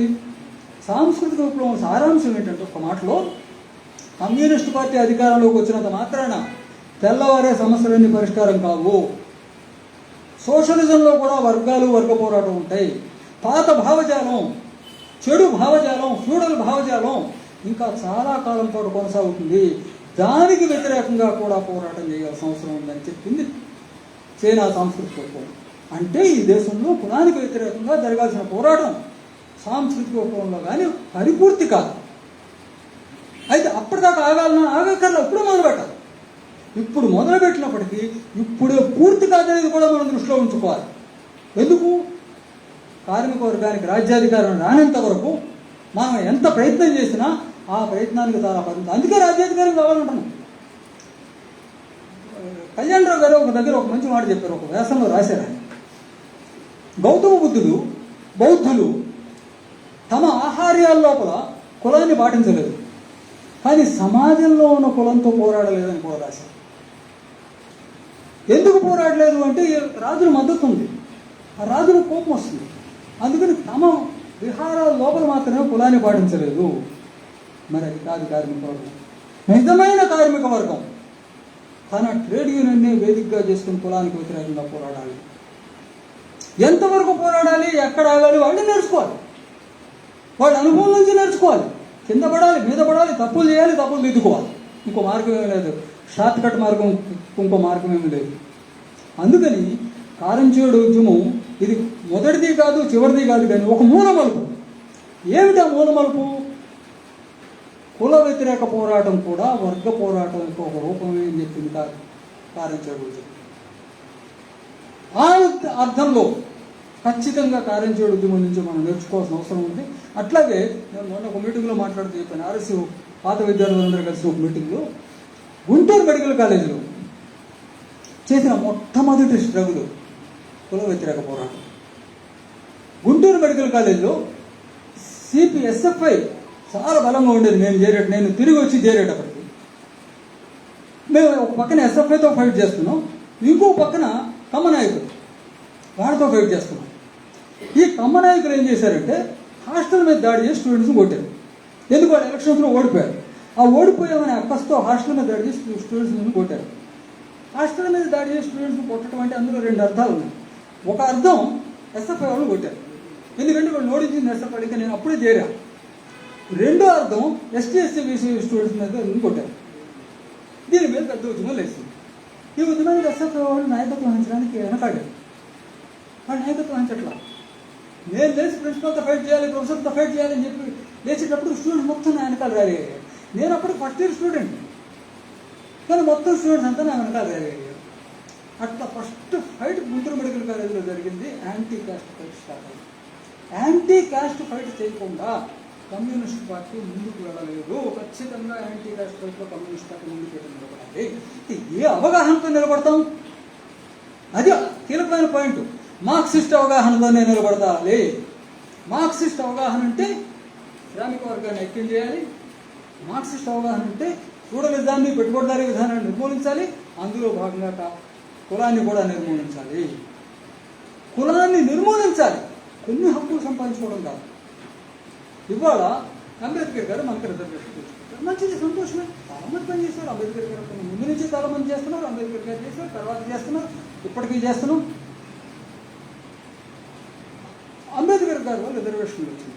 రిజర్వేషన్ మన హక్కు. ఖచ్చితంగా రిజర్వేషన్లకు వ్యతిరేకంగా జరిగిన ఉద్యమంలో ముందు బిడ్డ నిలబడి ఫైట్ చేసి మేము బాలగోపాల్ గారు కాదు, ఆర్ఎస్ స్టూడెంట్స్గా మేము రిజర్వేషన్లకు ఉండాలి అని చెప్పి ఫైట్ చేశాం.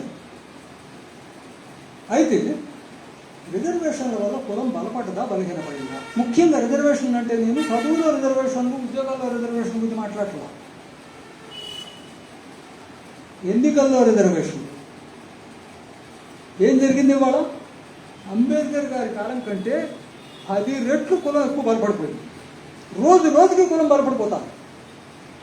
ఎందుకు? ఏం చేయాలి? ఆ మధ్య నేను పూసా గారి ఉపన్యాసం ఒకటి విన్నాను. పూసా గారి ఇంటికి నేను వెళ్ళాను. ఒక 7-8 సంవత్సరాల క్రితం జరిగితే నాకు 7 అనుకుంటు కదా. ఒక 7-8 సంవత్సరాల క్రితం నేను పూసా గారి ఇంటికి డాడీని తీసుకుని పదం మిత్రమా అని వెళ్ళి నేను ఏం చెప్పానంటే, అయ్యా మేము ఇప్పుడప్పుడే ఏం చేయగలిగిన పరిస్థితి అనుకోవట్లేదు, కనీసం మీరన్నా చేయొచ్చు కదా, మీరు ముందుకు వచ్చి అటు ముస్లిమ్స్ దళితులు కలిసి ఏదైనా ఉద్యమాలు చేయొచ్చు కదా. అప్పుడు ఎన్ఆర్సీసీ ఉద్యమం కూడా వచ్చింది ఆ టైం అని చెప్పి నేను ఆయన ఇంటికి వెళ్ళి మాట్లాడాను. బాగానే మాట్లాడాడు ఆయన. సరే మంచిది చేద్దాం, చేద్దామని చెప్పి మాట్లాడి ఆ తర్వాత నేను పూసా గారు చెప్పిన ఒక ఉపన్యాసం, ఆ ఉపన్యాసంలో ఉన్న విషయం ఏంటంటే, మేము మంగళవాళ్ళం అసలు ఆ మాట ఇట్లా వినటానికే చాలా బాధగా ఉంటుంది అసలు. సరే అదొకటి. రెండో మాట, ఆ వేదిక ఏంటంటే అందరూ బీసీ నాయకులు అందరూ కూడినప్పుడు వేదిక. కాంగ్రెస్, టీఆర్ఎస్ ఇద్దరిలోనూ కూడా మాకు సీట్లు ఇవ్వాలి, మాకు ఇవ్వాల్సిన సీట్లు ఇవ్వట్లేదు. అందులో ఈయన ఏమంటా అంటే, మేము మంగళవాళ్ళం, ఏ ఊళ్ళో అయినా మా మంగళవాళ్ళు 5 కుటుంబాలు 10 కుటుంబాల కంటే ఉండవు, అందుకని మాకు ఎక్కడా సీట్ ఇవ్వట్లేదు, కానీ మాకు నియోజకవర్గం వారీగా మా జనాభా ఎంత అని కాదు, మొత్తం రాష్ట్రంలో మా జనాభా ఎంత అని లెక్క తీసి ఆ ప్రాతిపదికన మాకు కూడా సీట్లు ఇవ్వాలి. దీని మీద మేమేం మాట్లాడాలి? మాకు అసలు గొడవే లేదు. అందులో ఎవరు ఇవ్వాలి సీట్లు? కాంగ్రెస్ వాళ్ళు, టీఆర్ఎస్ వాళ్ళు ఇవ్వాలని నేను మాట్లాడుతున్నాడు. మనమేం చేయాలి? నాకేం సంబంధం నేను గొడవ ఇదంతా. కాంగ్రెస్ వాళ్ళు, టీఆర్ఎస్ వాళ్ళు ఇస్తే ఏం జరుగుతుంది? నేను ఇంకొక 2 ఉదాహరణ చెప్తాను. నాకు బాగా తెలిసిన 2 ఎస్సీ ఎస్టీ నాయకులు బూర్జా రాజకీయాల్లో ఉన్నారు. గుంటూరు జిల్లాలో ఉన్న ఒక మాణిక్యవర ప్రసాద్ గారు, నేటివిటీ గుంటూరే అయినా అరకు ఎమ్మెల్యేగా గెలిచినటువంటి కుంభా రవిబాబు గారు. వీళ్ళిద్దరితో నాకు అనుబంధం ఏంటంటే, ఆరెంజేడ్ కేసు మా నెత్తి మీద బాగా సీరియస్గా వచ్చినప్పుడు మాకు చాలా మంచి సహాయం చేశారు. మా కోసం ముఖ్యంగా రవిబాబు అయితే చాలా గట్టిగా ఫైట్ చేశారు. ఫైట్ చేసి టాడా డిలీట్ చేయడంలో రవిబాబు పాత్ర చాలా ఉంది. మాణిక్యవర ప్రసాద్ గారు కూడా చేశారు. ఈయన మాణిక్యవర ప్రసాద్ గారు ముందు కాంగ్రెస్లో, తర్వాత టీడీపీలో, తర్వాత వైఎస్ఆర్సీపీలో, ఇప్పుడు ప్రస్తుతం బీజేపీలో. కుంభా రవిబాబు అరకు, అప్పుడు ఆయన అరకు నియోజకవర్గం అనేవాడుగా ఎస్కోటర్, శృంగవరకోట నియోజకవర్గం అనేవాడు. అది బేసికల్గా అరకు ఎమ్మెల్యే. ఈయన తెలుగుల కులస్తుడు. ఇక్కడ ఆంధ్ర యూనివర్సిటీలో ప్రొఫెసర్ అయ్యి ప్రొఫెసర్ ఉద్యోగానికి రాజీనామా చేసి కాంగ్రెస్ పార్టీలో చేరి ఎన్నికల్లో గెలిచారు. ఈయన కాంగ్రెస్ మొత్తం వైఎస్ఆర్ ప్రభుత్వంలో వైఎస్ఆర్ పార్టీ ఈయనకి ఎస్టీ కమిషన్ చైర్మన్షిప్ పోస్ట్ ఇచ్చింది. ఆ ఎస్టీ కమిషన్ చైర్మన్షిప్ పోస్ట్ తీసుకుని ఈయన ప్రతి జిల్లాకి వెళ్తారు. కలెక్టర్ని పిలుస్తాడు. బంగ్లాలో ఉంది. వాడు బరుగులు పెట్టుకుంటూ వస్తాడు. వస్తే పోస్టులు ఎన్ని ఉన్నాయి, బ్యాక్లాగ్ పోస్టులు ఎన్ని ఉన్నాయి, ఎందుకు ఇంకా మా ఎస్టీ పోస్టులు ఖాళీ ఉంచావు అని అంటే, ఎలిజిబుల్ క్యాండిడేట్స్ లేరు అని చెప్పి కలెక్టర్ సమాధానం చెప్తాడు. ఎలిజిబుల్ క్యాండిడేట్స్ అయితే నేను చూపిస్తాను. ఎందుకు లేరు నీకు ఎలిజిబుల్ క్యాండిడేట్స్? మా పోస్టులు వేరే వాళ్ళకి ఎందుకు ఇస్తున్నావు అని చెప్పి నేను నిలబెట్టుతుంటే మొత్తం కలెక్టర్లను పోసారు ఒక సంవత్సరం పాటు. అప్పుడు ఈయన బలంగా వైఎస్ఆర్ దృష్టిలో పడ్డాడు. అమ్మ బాబు, వీడు మామూలుడు కాదురా, వీడికి మళ్ళీ సీట్ ఇస్తే వీడు ఇంకొక అంబేద్కర్ అయిపోయే ప్రమాదం ఉంది అని చెప్పి వాడు గుర్తించి నెక్స్ట్ ఎలక్షన్లో ఈయనకి సీట్ ఇవ్వాలి. ఈయనకి సీట్ ఇవ్వకుండా ఆ అరకు నియోజకవర్గాన్ని, ఆ రోజు కూడా నేను అక్కడే ఉన్నాను, ఆ అరకు నియోజకవర్గాన్ని ఎందుకు పనికిరాని ఒక లేడీ క్యాండిడేట్కి ఇచ్చారు. ఈయన పోయి వైఎస్ఆర్ని అడిగితే, తప్పలేదు బ్రదర్, నెక్స్ట్ ఎన్నికల్లో నీకు తప్పకుండా చూస్తారు, అయితే ఎమ్మెల్సీ చూసుకో, ముందు పార్టీని పవర్లోకి రాని అని ఏదో చెప్పారు. ఈయన అది భరించలేక ఇండిపెండెంట్గా పోటీ చేశాడు. గెలవలేదు, కానీ చాలా పెద్ద ఓట్లు సంపాదించాడు అధికార పార్టీలకు వ్యతిరేకంగా ఇండిపెండెంట్గా. ఆ తర్వాత టీడీపీలో చేరాడు. ఆ తర్వాత వైఎస్ఆర్సీపీలో చేరాడు. ఇప్పుడు ఇంకా వైఎస్ఆర్సీపీలో ఉన్నాడు అనుకుంటా. ఆయన చేరని పార్టీ లేదు. ప్రతి వాడు ఎన్నికల రోజు వరకు, నామినేషన్ రోజు వరకు మీరు సీట్ ఇస్తానని చెప్పి వాగ్దానాలు చేస్తారు. తీరా నామినేషన్ రోజు నేను ఇవ్వడు. ఎందుకంటే నిజంగా గట్టాడు. ఈయన వాళ్ళ కోసం పనిచేస్తాడు. ఇది తతంగా నడుస్తాం. ఏమవుతుంది దళితులకి ఆ పార్టీల్లో? డొక్కా మాణిక్యవర ప్రసాద్ గారు ఆయన ఏమంటారంటే, విజయ్ కుమార్ నీకు అర్థం కావట్లేదు, ఎందుకంటే మేమేమీ చేయలేము, మాది గురికి ఇంకో స్థానమే లేదు ఇక్కడ. మీరు చెప్పేదే నిజం, కానీ మీరు చెప్పేది చేయలేక మేము ఇందులో చేరాం. మా చుట్టూ 4 చేరారు, వాళ్ళకి ఏదో ఒకటి మేము చేసి పెట్టాలి, సీట్లో ఉంటే తప్ప చేసి పెట్టలేం. మా వేరే కులస్తులైతే పార్టీ ఓడిపోయినా నెక్స్ట్ ఎలక్షన్లో మళ్ళీ వస్తుందని వెయిట్ చేస్తూ ఉంటారు, కానీ మాకు ఆ అవకాశం కూడా లేదు. ఎప్పటికప్పుడు అధికార పార్టీలో ఉండకపోతే మనకు కొంచెం కూడా స్థానం ఉండదు. ఎప్పటికప్పుడు అధికార పార్టీలో ఏ పార్టీ ఉంటే ఆ పార్టీలో పోవాల్సిందే. ఇది దళితులు నిజమైన స్థానం ఇక్కడ అని మా దగ్గర ఓపెన్గా మాట్లాడు. మరి ఇది ఉద్యోగ పార్టీలు మనకి ఇచ్చింది, ఇది ఎన్నికల రిజర్వేషన్ మనకి ఇచ్చింది. కనుక కారంచేడు స్ఫూర్తితో, చుండూరు స్ఫూర్తితో మనం ఏమి చేయాలి అంటే కుల నిర్మూలన వైపు అడుగు వేయాలి. కొన్ని హక్కులు సాధించుకోవడం కాదు, కుల నిర్మూలన వైపు అడుగులు వేయాలి. కుల నిర్మూలన ఎట్లా సాధ్యమవుతుంది? అదేమన్నా బిల్డింగా? అది బిల్డింగ్ అయితే పోయి ఆక్రమించుకుందాం. ఇది బిల్డింగ్ కాదు, ఇది మనసులో నాటుకుని పోయిన విషయం.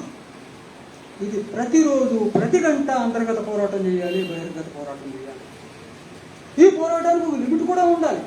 ఏది లిమిట్ అనేది నేను చెప్పలేను. అక్కడ వర్కింగ్ క్లాసే నిర్ణయించుకోవాలి, ఎక్కడ పోరాటం చేయాలి, ఎక్కడ ఆగాలి, ఎప్పుడు రాజీ పడాలి, ఎప్పుడు రాజీ పడకుండా పోరాటం చేయాలో కూడా నేర్చుకుని నిజమైన శ్రామిక వర్గ ఐక్యత, అవసరాల కోసం శ్రామిక వర్గ ఐక్యత సరిపోదు. నిజమైన శ్రామిక వర్గ ఐక్యత పునాది మీద కుల నిర్మూలన సాధ్యమైతేనే అంతకన్నా పెద్దది రాజ్యాధికారానికి వెళ్ళగలుగుతాం. ఆ రాజ్యాధికారం వచ్చిన తర్వాతనే దీన్ని సంపూర్ణంగా నిర్మూలించగలుగుతాం. కనుక దీన్ని వాయిదా వేయాల్సిన సబ్జెక్టు కాదు. అందుకని చెప్పి కుల నిర్మూలన పెడుతూ మనలోనే మనం చిలుక తెచ్చుకోవాల్సిన సబ్జెక్టు కాదు. ఈ రెండింటిలో ఏది చేసినా కూడా ఇది తప్పు. అందుకని మీ అందరినీ నేను మళ్ళీ ఒకసారి వ్యవసాయ గొప్పం పుస్తకం చదవమని, ఆ పుస్తకం చదివి ఇందులో ఈ లోపం ఉన్నది, ఉంది ఒక లోపం నాకు ఉంది, నేను చెప్పను, మీరే చెప్తురు గారు, ఇందులో ఈ లోపం ఉన్నది, దీనిని మించి ఇది చేద్దాం అని ఎవరు మాట్లాడినా అది చాలా ఆహ్వానించదగ్గటువంటి పరిణామం. కులాన్ని గురించి ఆ పద్ధతిలో చర్చించడం ఆరోగ్యకరమైన విషయం అవుతుంది. ఆ పద్ధతిలో కాకుండా మాదిగానో మరొకరిని తగులాడుతుంటే ఇది ఎంత దుర్గతి మనకి తీసుకొస్తుందో మనం ఇక్కడ కళను చూస్తూ ఉన్నాం. అది ఇంకా పెట్టగలుగుతుంది. అందుకని కమ్యూనిస్ట్ పార్టీలో అనేక లోపాలు వచ్చినాయి, అనేక డీవియేషన్స్ వచ్చినాయి. ఇందులో ఉమ్మడి కమ్యూనిస్ట్ పార్టీ కాలంలో కులం సమస్య మీద చేయాల్సింది చేయలేదు. కానీ ఆ తర్వాత జరిగినటువంటి ఉద్యమాలు అసలు ఇవాళ మేము ఉన్నప్పుడే, మేము ఆర్ఎస్లో పనిచేస్తున్నప్పుడే కరీంనగర్ ఆదిలాబాదులో మాలే పార్టీ అంటే మాల పార్టీ అనేవారు. ఇది మేము గర్వంగా తీసుకున్నాం, ఎందుకంటే ఉన్నదంతా వాళ్ళేనండి. RS general secretary doctor Gopinath SC, ఆర్బైఎల్ అధ్యక్షుడు కామ్రేడ్ వర్ధన్ రావు ఎస్సీ, రైతు కూలీ సంఘం అధ్యక్షుడు కామ్రేడ్ గంజి రామారావు గారు చాలా గౌరవించదగ్గ వ్యక్తి. విరసానికి 2 కార్యదర్శులు ఎస్సీ. జననాట్య మండలిలో అయితే పైనుంచి దాకా మొత్తం ఎస్సీ. ఒక ప్లాన్ ప్రకారం పీపుల్స్ వార్ పార్టీ అప్పటి రాడికల్ సంఘాలు అట్టడుగు వర్గాల నుంచి వచ్చిన వాళ్ళనే నాయకత్వంలో తీసుకుని రావాల్సిన అవసరం ఉన్నది అని చెప్పి తీసుకొచ్చింది. పూర్తయిందా? పూర్తి కాదా? ఇంకా చాలా జరగాల్సిన అవసరం ఉంది. అందుకని కుల నిర్మూలన అంటే ఎవరు ఇంకో మాట ముఖ్యమైన మాట నేను ఒక మాట చెప్పాను. ఏం చేయాలి పుస్తకంలో ట్రేడ్ యూనియన్ ఏంటి, కమ్యూనిస్ట్ పార్టీ ఏంటి అని అంటూ, ట్రేడ్ యూనియన్లు అనేవి కార్మికుల జీవితంలో సహజంగా పుట్టుకొస్తాయి. ఎక్కడ కార్మికులు ఉంటే, ఎక్కడ ఫ్యాక్టరీ ఉంటే అక్కడ ట్రేడ్ యూనియన్ ఆటోమేటిక్గా పుడుతుంది, కమ్యూనిస్ట్ అవసరం. కానీ మార్క్సిస్ట్ సిద్ధాంతం ఎక్కడి నుంచి వచ్చింది, సోషలిజం సిద్ధాంతం ఎక్కడి నుంచి వచ్చింది? బూర్జువా మేధావులు అయినటువంటి మార్క్స్ ఎంగిల్స్ బూర్జువా మేధావులు నేను అంటలేదు, లేనే అన్నాడు. అంటే ఆ అర్థంలో పుట్టారనే అర్థంలో అన్నాడు.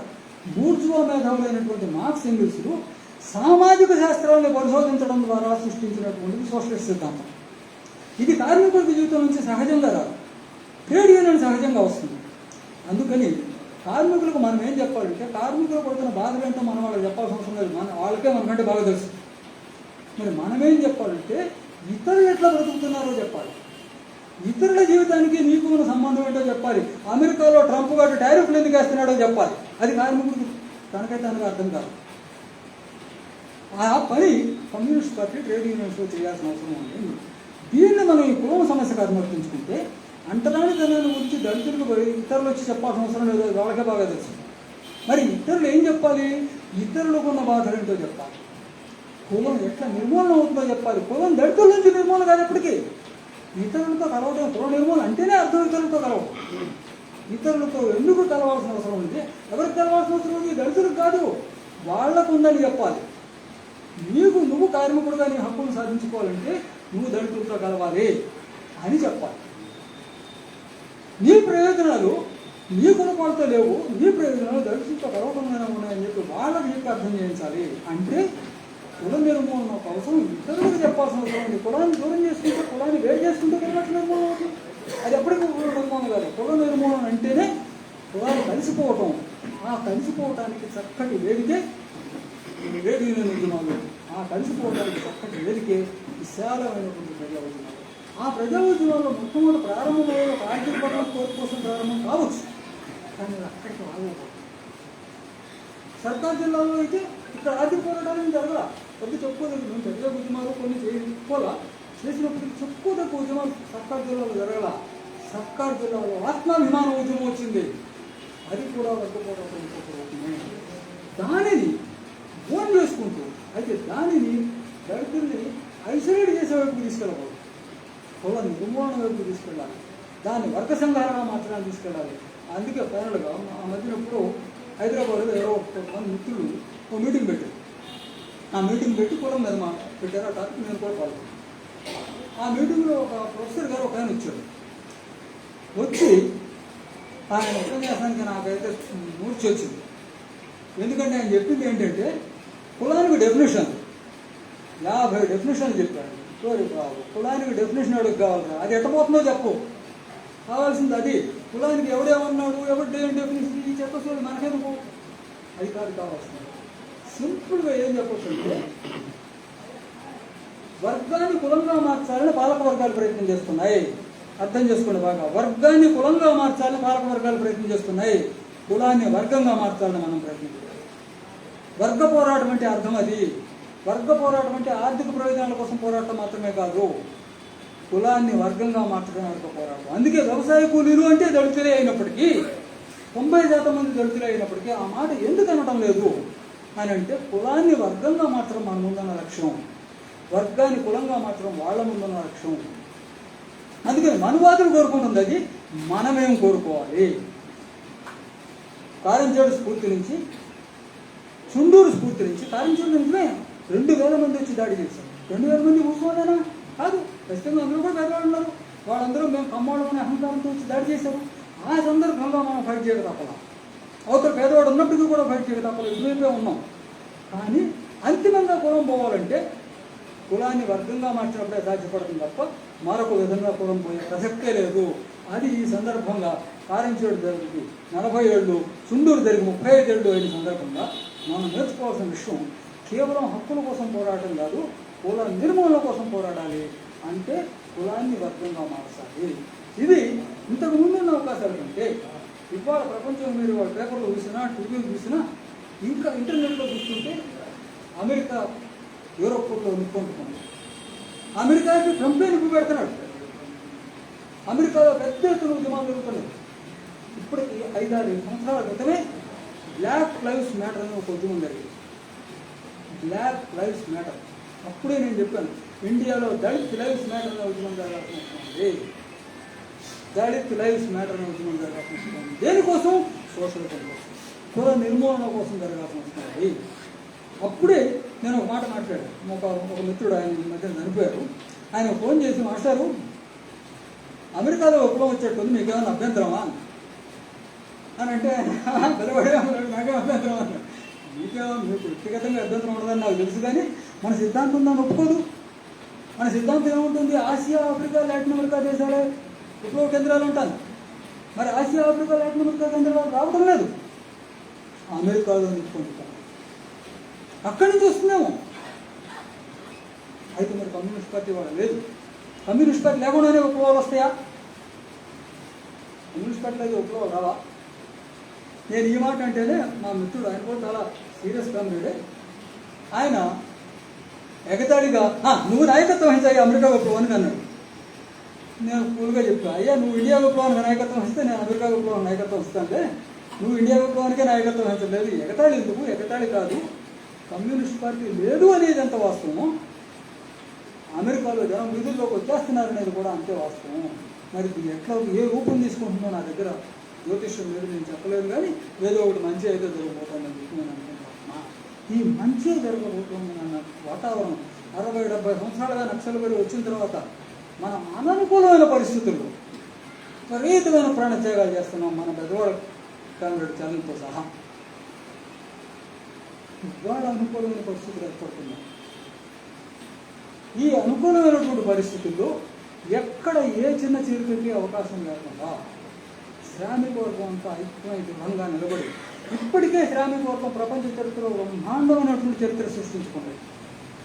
సోవియట్ యూనియన్లోను, చైనాలో కొంతే, అంతకంటే చాలా ఎక్కువ సోవియట్ యూనియన్. వాళ్ళు సాధించింది ఏంటి?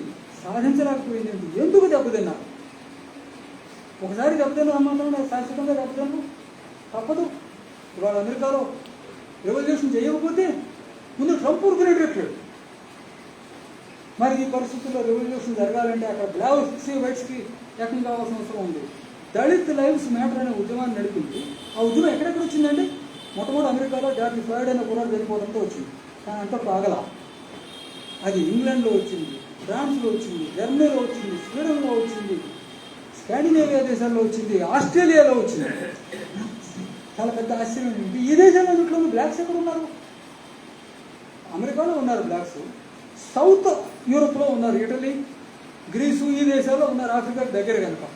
నార్త్ యూరోప్లో బ్లాక్స్ ఎక్కడ ఉన్నారు? తెల్లవాళ్ళ విగ్రహాలను పడగొట్టారు. ఈ పడగొట్టిందంతా తెల్లవాళ్లే, బ్లాక్స్ కాదు. అంటే సారాంశంలో యాంటీ క్యాపిటలిస్ట్ మూవ్మెంట్ అది. ఇప్పుడు ఇంకా సీరియస్ అవుతుంది. పాలస్తీనా కోసం జెనీవాలో బ్రహ్మాండమైన ప్రదర్శనలు జరుగుతున్నాయి. అందుకని ఇప్పుడు మనం ఈ స్ఫూర్తితో మనం అర్థం చేసుకోవాల్సిన విషయం ఏంటంటే, కులాన్ని వర్గంగా మార్చడం, ఏ పేరుతో ఎవరు చీలికలు తీసుకొచ్చినా అది కార్మిక వర్గానికి ద్రోహం చేయడమే. అటువంటి ద్రోహానికి ఏమాత్రం అవకాశం ఇవ్వకుండా దళిత పూర్ణమ్మ పాట గురించి చెప్తూ, ఆ పాట రాసింది గద్దర్ కాదు, అది అసలు పాట కాదు, అది ఒక ఒగ్గు కథ. ఆ ఒగ్గు కథలో అది ఒక పాట. ఆ ఒగ్గు కథని రాసింది దివాకరు, బాణీ కట్టింది డప్పు రమేష్, వాళ్ళని కూర్చోబెట్టి చేయించింది నేను. 15 రోజులు మేము ఇదే గదివాడలో రూమ్లో కూర్చుని ఆ ఒగ్గు కథ తయారు చేసిన తర్వాత 80 ప్రదర్శనలు ఇప్పించాను నేను వెస్ట్ గోదావరిలో. ఎటువంటి ప్రదర్శనలు ఇవి? అప్పటికే మాకు బహిరంగ సభలు జరిగే అవకాశాలు పోయినాయి. రహస్య బహిరంగ సభలు జరిగాయి. రహస్య బహిరంగ సభలు అంటే ఈ టీం వెళ్తుంది, గబగబ డప్పు కొడుతుంది, సాయంత్రం 6 దాకా సైలెంట్గా ఉంటారు, సాయంత్రం 6 డప్పు కొట్టి ఊరి దయానందన పోగు చేసి ఆ ఒగ్గు కథ ప్రదర్శన ఇచ్చేస్తారు, వచ్చిన ఉపన్యాసం చెబుతారు, అన్నది వేసి పారిపోతారు. ఇట్లా 80 ప్రదర్శనలు వెస్ట్ గోదావరి తెప్పించాలి. అందుకని దళితుల బాధలు దళితులకే అర్థమవుతాయన్నమాట. అన్నంత మాత్రం నాకేం కోపం లేదు.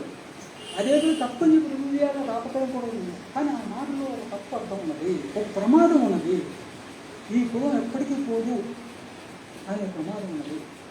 అటువంటిది మనకు నష్టం చేసేటువంటి ఇవాళ బహుశా ప్రపంచవ్యాప్తంగా వస్తున్నటువంటి మార్పుల్లో ప్రపంచవ్యాప్తంగా సోషల్ వస్తుందేమో, రావాలని కనీసం కోరుకుంటున్నాం. వస్తుందో వస్తుందని గ్యారంటీగా చెప్పలేను, కానీ రావాలని కోరుకుంటున్నా. ఆ దీంట్లో మన వంతు మనం కూడా తీయటానికి, అదే కనుక మొదలైతే ఆ సందులో సడేమి అని చెప్పి కులం దరిద్రాన్ని కూడా నిర్మూలించబడేయడానికి దానిని ఒక అవకాశంగా తీసుకునే ప్రయత్నం చేయాలి. అది ఈ సందర్భంగా కారంచేడు ముఖవీరులను గుర్తు చేసుకుంటూ, కారంచేడు చుండూరు ఉద్యమాలను గుర్తు చేసుకుంటూ మనం మాట్లాడుకోవాల్సిన విషయం అని చెప్పి నేను అనుకుంటూ ఉన్నాను. మీరందరూ ఇంత ఓపికగా విన్నందుకు మీ అందరికీ ధన్యవాదాలు చెబుతూ, ఈ ఏర్పాటు చేసిన నాస్తిక సమాజం వాళ్ళకి నేను మాట చెప్పగానే కారంచేడు మీద పెట్టండి అని చెప్పగానే వాళ్ళు స్పందించి మంచిది దీని మీద పెడతామన్నందుకు, మీ అందరూ కూడా నేను మాట్లాడుతున్నట్లు ఏదో ఉంది, మనం ఏదో అన్నారు అనేటువంటి పద్ధతిలో కాకుండా ఓపికగా ఉన్నందుకు మీ అందరికీ మరోసారి కృతజ్ఞతలు తెలియజేస్తూ ఇంతతో విరమిస్తాం. Thank you.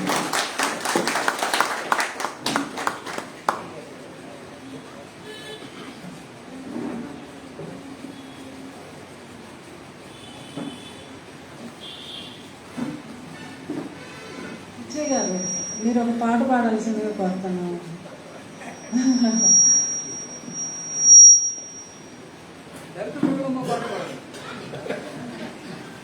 అది నేను రాయించిన పాట.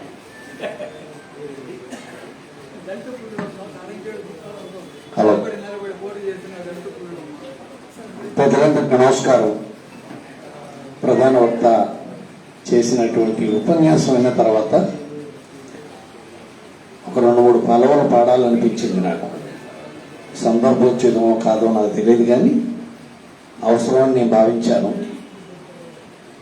ఒక సంబంధం లేకపోతే మన్నించండి. ఈ లోకం ఇతిహాసం ఎంతేనని విన్నా,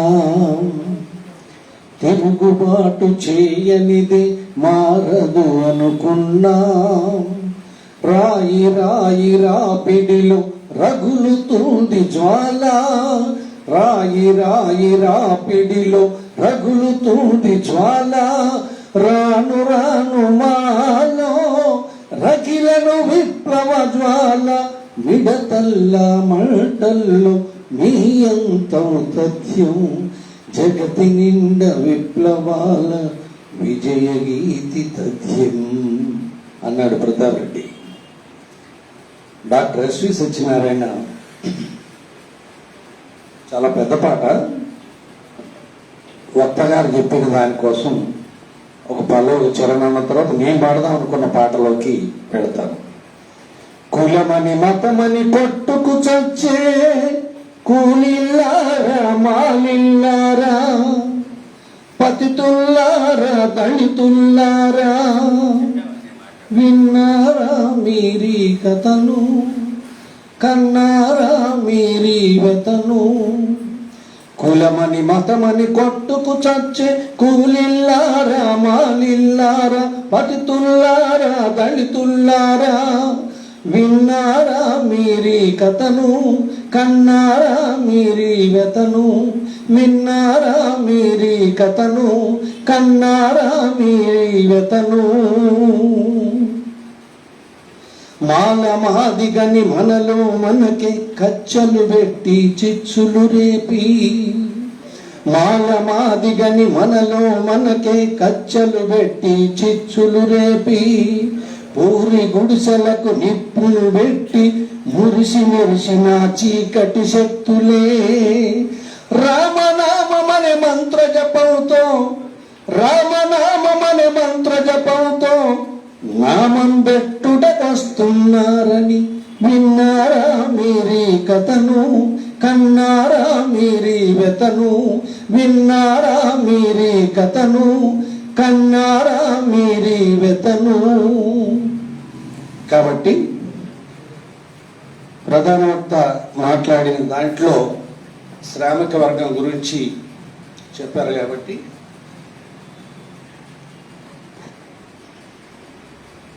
రవిశాస్త్రి గారు రచించినటువంటి ఓ గీతం. గగనమంతా ఎర్రబారెను, గగనమంతా ఎర్రబారెను, రగులుతున్న నెగడులాగా, కర్మ సాక్షి కిరణమా,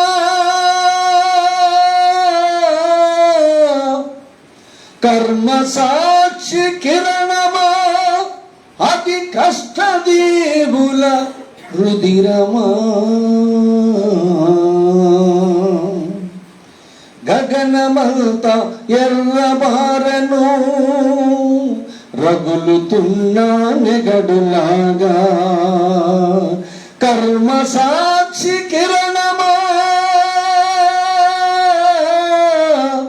కర్మ సాక్షి కిరణమా, అది కష్టదీవుల రుదిరమా. గగనమంతా ఎర్రబారెను, రగులుతున్న నెగడులాగా. పెద్దలు చెప్పింది చరణంలో, ప్రేమతత్వం శ్రామికత్వం మానవత్వం అసలు సత్యం. ప్రేమతత్వం శ్రామికత్వం మానవత్వం అసలు సత్యం. రచనలోన పొందుపరచిన, రచనలోన పొందుపరచిన కవిమగ్ధం కవితలాగా, గగనమంతా ఎర్రబారెను, రగులుతున్న నెగడులాగా.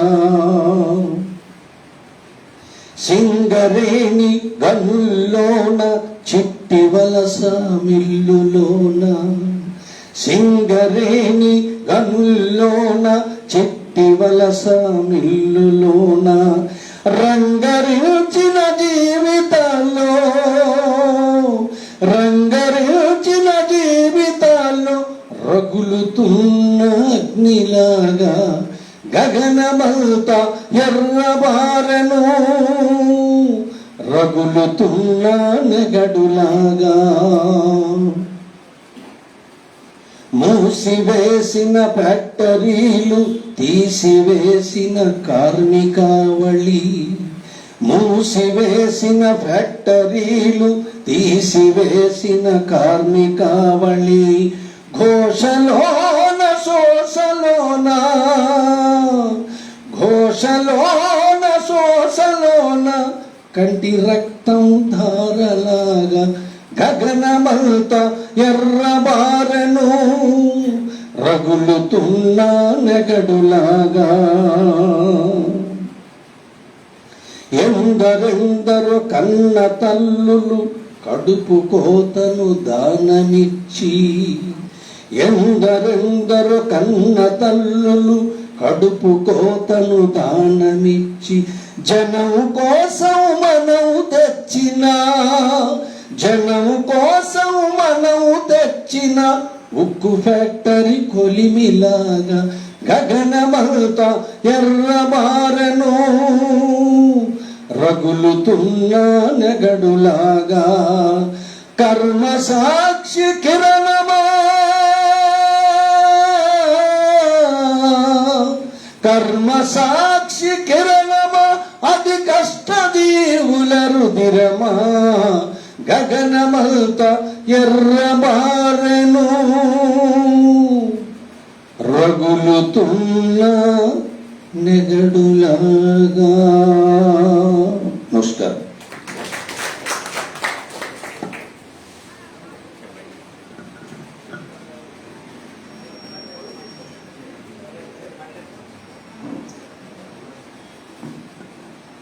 ఈ కుల నిర్మూలనకు సంబంధించి విజయ్ కుమార్ గారు చెప్పిన ఒపీనియన్ అంటే కుల నిర్మూలన జరగాలి అని అంటే కంపల్సరీ వర్గ పోరాటం ద్వారానే చేయటం ద్వారానే అది సాధ్యమవుతుందని సార్ చెప్పిన అభిప్రాయం మీద మీరేమైనా ప్రశ్నలు అడగదలుచుకుంటే సార్ని అడగచ్చు. మీ అభిప్రాయాలను కూడా తెలియపరచండి.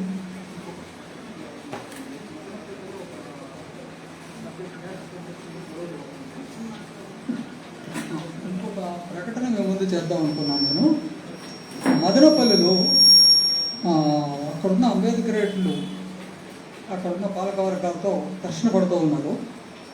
అక్కడ బౌద్ధవనం అని చెప్పి ఒక కొండ మీద ఉన్న ఒక దాన్ని బుద్ధుడి విగ్రహాన్ని పడగొట్టి దాన్ని అంతా చిందరవందర చేశారు.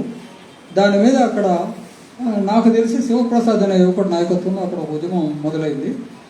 దాని మీద శివప్రసాద్ని అరెస్టులు చేసి జైల్లో పెట్టారు.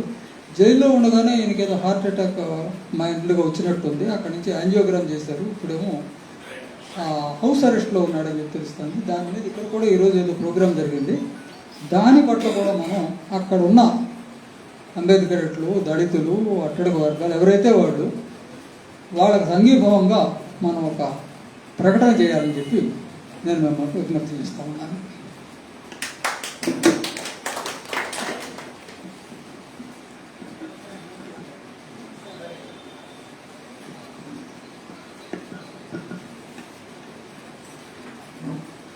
సభకి నమస్కారం. సభాధ్యక్షులు రాజ్యలక్ష్మి గారు, వక్త డాక్టర్ గారు, శరీరతత్వం, మార్క్సిజం, క్వాంటమ్ మెకానిక్స్, కెమిస్ట్రీ వీటిలో అన్వేషించేవి. సో ఆ సార్తో నాకు అనుబంధం ఉంది. జాషువా కులగోత్రాలు మలమూత్రాలు లాంటివి, అవి విసర్జించిన ఇటు దేహానికి అటు దేశానికి ఆరోగ్యం అన్నారు. ఇంకొక మాట ఏమన్నారంటే, గుణం లేనివాడు కులం గొడుగు పడతాడు, మానవత్వం లేనివాడు మతము ముసుగు వేస్తాడు. సో అశోక్ గారు, కమ్యూనిస్టు నాస్తికుడు కాకపోవటం నిబద్ధహీనత, నాస్తికుడు కమ్యూనిస్టు కాకపోవటం బుద్ధిహీనత. సో మిత్రులారా, డాక్టర్ గారు చెప్పినవన్నీ కాంటెంపరీ. అంటే ఆ కాలంలో నేను ఉన్నాను, నేను గుంటూరులోనే చదువుకున్నాను కాబట్టి ఆ మెడికల్ కాలేజీ యాజిటేషన్స్ అవి అప్పుడు నేను ఆ రాడికల్స్లో ఉన్నాను కాబట్టి నాకు సార్ తెలుసు. తర్వాత ఈ విజయ్ కుమార్ గారు ఆచరణవాది. 90%తో వారితో నాకు ఏకీభవిత్వం ఉంది, ఏకీభవిస్తున్నా. వీరిని అసలు ఎన్కౌంటర్ చేసి తీసుకెళ్ళి హైదరాబాద్లో ఉంటే అప్పుడు పోసేని గారు వీరి బ్రదర్ జయకుమార్ గారు వీరిని కాపాడటానికి చాలా ఇచ్చేశారు. మరి వాళ్ళ ప్రయత్నం వల్ల ఇప్పుడు మనం మన దగ్గర ఇక్కడ చూస్తూ ఉన్నాం. ఇక మ్యారేజీ ఏమిటి అంటే ఆయన సహచరుని దళిత ఒక నర్సుని మ్యారేజ్ చేసుకొని ఆదర్శంగా ఉన్నారు. సరే, ఆమెను ఎన్కౌంటర్ కూడా చేశారు. సో ఇది ఒక ఆచరణవాదం. అన్నిటికంటే ముందు మా అయ్యన్న గారి నిబద్ధత, నాస్తిక సమాజం అధ్యక్షుడుగా, అంటే ఇటు ఆంధ్రప్రదేశ్ తెలంగాణ కలిసి ఉన్నప్పుడు తర్వాత కూడా దానికి ఇదిగా ఉండి దానికి 100కి 100 కట్టుబడిన వ్యక్తిగా అతన్ని మేము చాలా గర్వంగా చెప్పుకుంటాము. ఎటొచ్చి మాతో పాటు కులాల్ని, మా కుటుంబాన్ని మాతో తీసుకురాలేకపోతున్నాం. తర్వాత మిగతా ఈ వరవరరావు గారి నుంచి మిగతా అందరితోనూ మాకెంతో కొంత బాలగోపాల్ గారు, హరిగోపాల్ గారితో నాతో కూడా వ్యక్తిగతంగా ఉంది, కళ్యాణ్ రావు గారితో సహా. ఈ ఉద్యమాల్లో ఏమండి, కామ్రేడ్స్ అంటేనే కమ్మారెడ్లు. ఓహో, అదే అందుకే కామ్రేడ్స్ అంటారంట. సరే, కామ్రేడ్ అనే పదం ఇక్కడ పుట్టింది కాదు, నాకు అది ఫ్రెంచ్ మూలం అనుకుంటున్నా నేను. సో ఇక్కడ వాళ్ళు చెబుతారు, అవునరా బాబు, కమ్యూనిస్టులు అయిన వాళ్ళందరినీ కమ్మాల నుంచి, కమ్మ కులస్తుడిని కమ్మాడి నుంచి, రెడ్డి కులస్తుడు రెడ్డి నుంచి,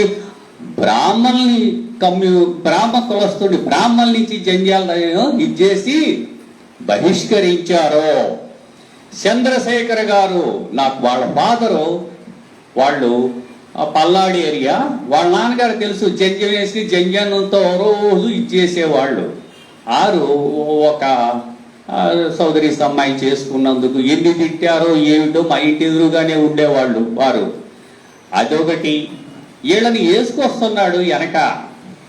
వాళ్ళని వేసుకొచ్చేటప్పుడు కూడా ఈ బ్రాహ్మణులు కాదు, మా బ్రాహ్మణులు అసలు వాళ్ళు లేరయ్యా. అదిగొచ్చు కారం సైడ్లో మాదిగలు కానీ, ఇక్కడ దీంట్లో చుండూరులో మాలలు కానీ మీ వెనక లేరు. మళ్ళీ వీళ్ళ వెనకంతా ఉంది కూడా కమ్మలు, రెడ్లు, బేపనాళ్ళు, వీళ్ళే. అసలు వాళ్ళకి లేదయ్యా, వాళ్ళకి ఏం దొరకదు. మీకు ఎందుకు ఊరి మీకు అర్థం కావట్లేదండి. వాళ్ళని ఇక బహిష్కరిస్తే ఎక్కడ పోతారో, అసలు బహిష్కరించబట్టే కదా వాళ్ళు పంచములుగా ఏర్పడ్డారు, సూదులు ఇప్పి కూడా. కాబట్టి ఎక్కడ పోర్లే మాస్టారు అని నేను ఆయనతో ఇచ్చేసేవాడిని. కానీ వారు ఎంత జంధ్యాన్ని ఇది ఇచ్చేసినా కానీ ఎందుకో కొంత సానుభూతి ఉంది. చంద్రశేఖర్ గారి పేరు చెబితే పల్నాడులో కాని పనులు, చాతగాని పనులు, దాచేపల్లి అంటే నట్టుకోడు, దాచేపల్లి, ఇవన్నీ కలిపి ఉంటే ఎక్స్చేంజ్కి నేను ఒక జూనియర్ ఆఫీసర్గా పనిచేసే టైం 91 to 94. సో మిత్రులారా, వారితో ఆ మేర నాకు అనుబంధం ఉంది. తర్వాత నేను రష్యాలో పర్యటించినప్పుడు అక్కడ ఏం జరిగినాయి, తర్వాత చైనాలో చూసా. చైనాలో ఏమన్నా లేకపోయినా అక్కడ వ్యక్తిగత ఆస్తి లేదు. భూమి ప్రభుత్వ సొంతమే, బహుశా సమిష్టి వ్యవసాయం. సో ఇలాగే డాక్టర్ గారు చెప్పిన దాంట్లో నేను ఇంకొకటి కూడా అర్థం చేసుకోగలను. ఎస్, ట్రంప్ని భయపెట్టేది ఇప్పుడు ఇక పుతిన్, జింపింగ్, ఇక సరే వాళ్ళని ఇక అంతా తెలిసిందే. ఇప్పుడు అత్యంత సెన్సేషనల్ మనిషి జోఫ్రా మమ్దాని, న్యూయార్క్ డెమోక్రటిక్ నామినీగా ఇదయ్యి, సరే రేపు నవంబర్లో బహుశా మేయర్ కూడా కావచ్చు.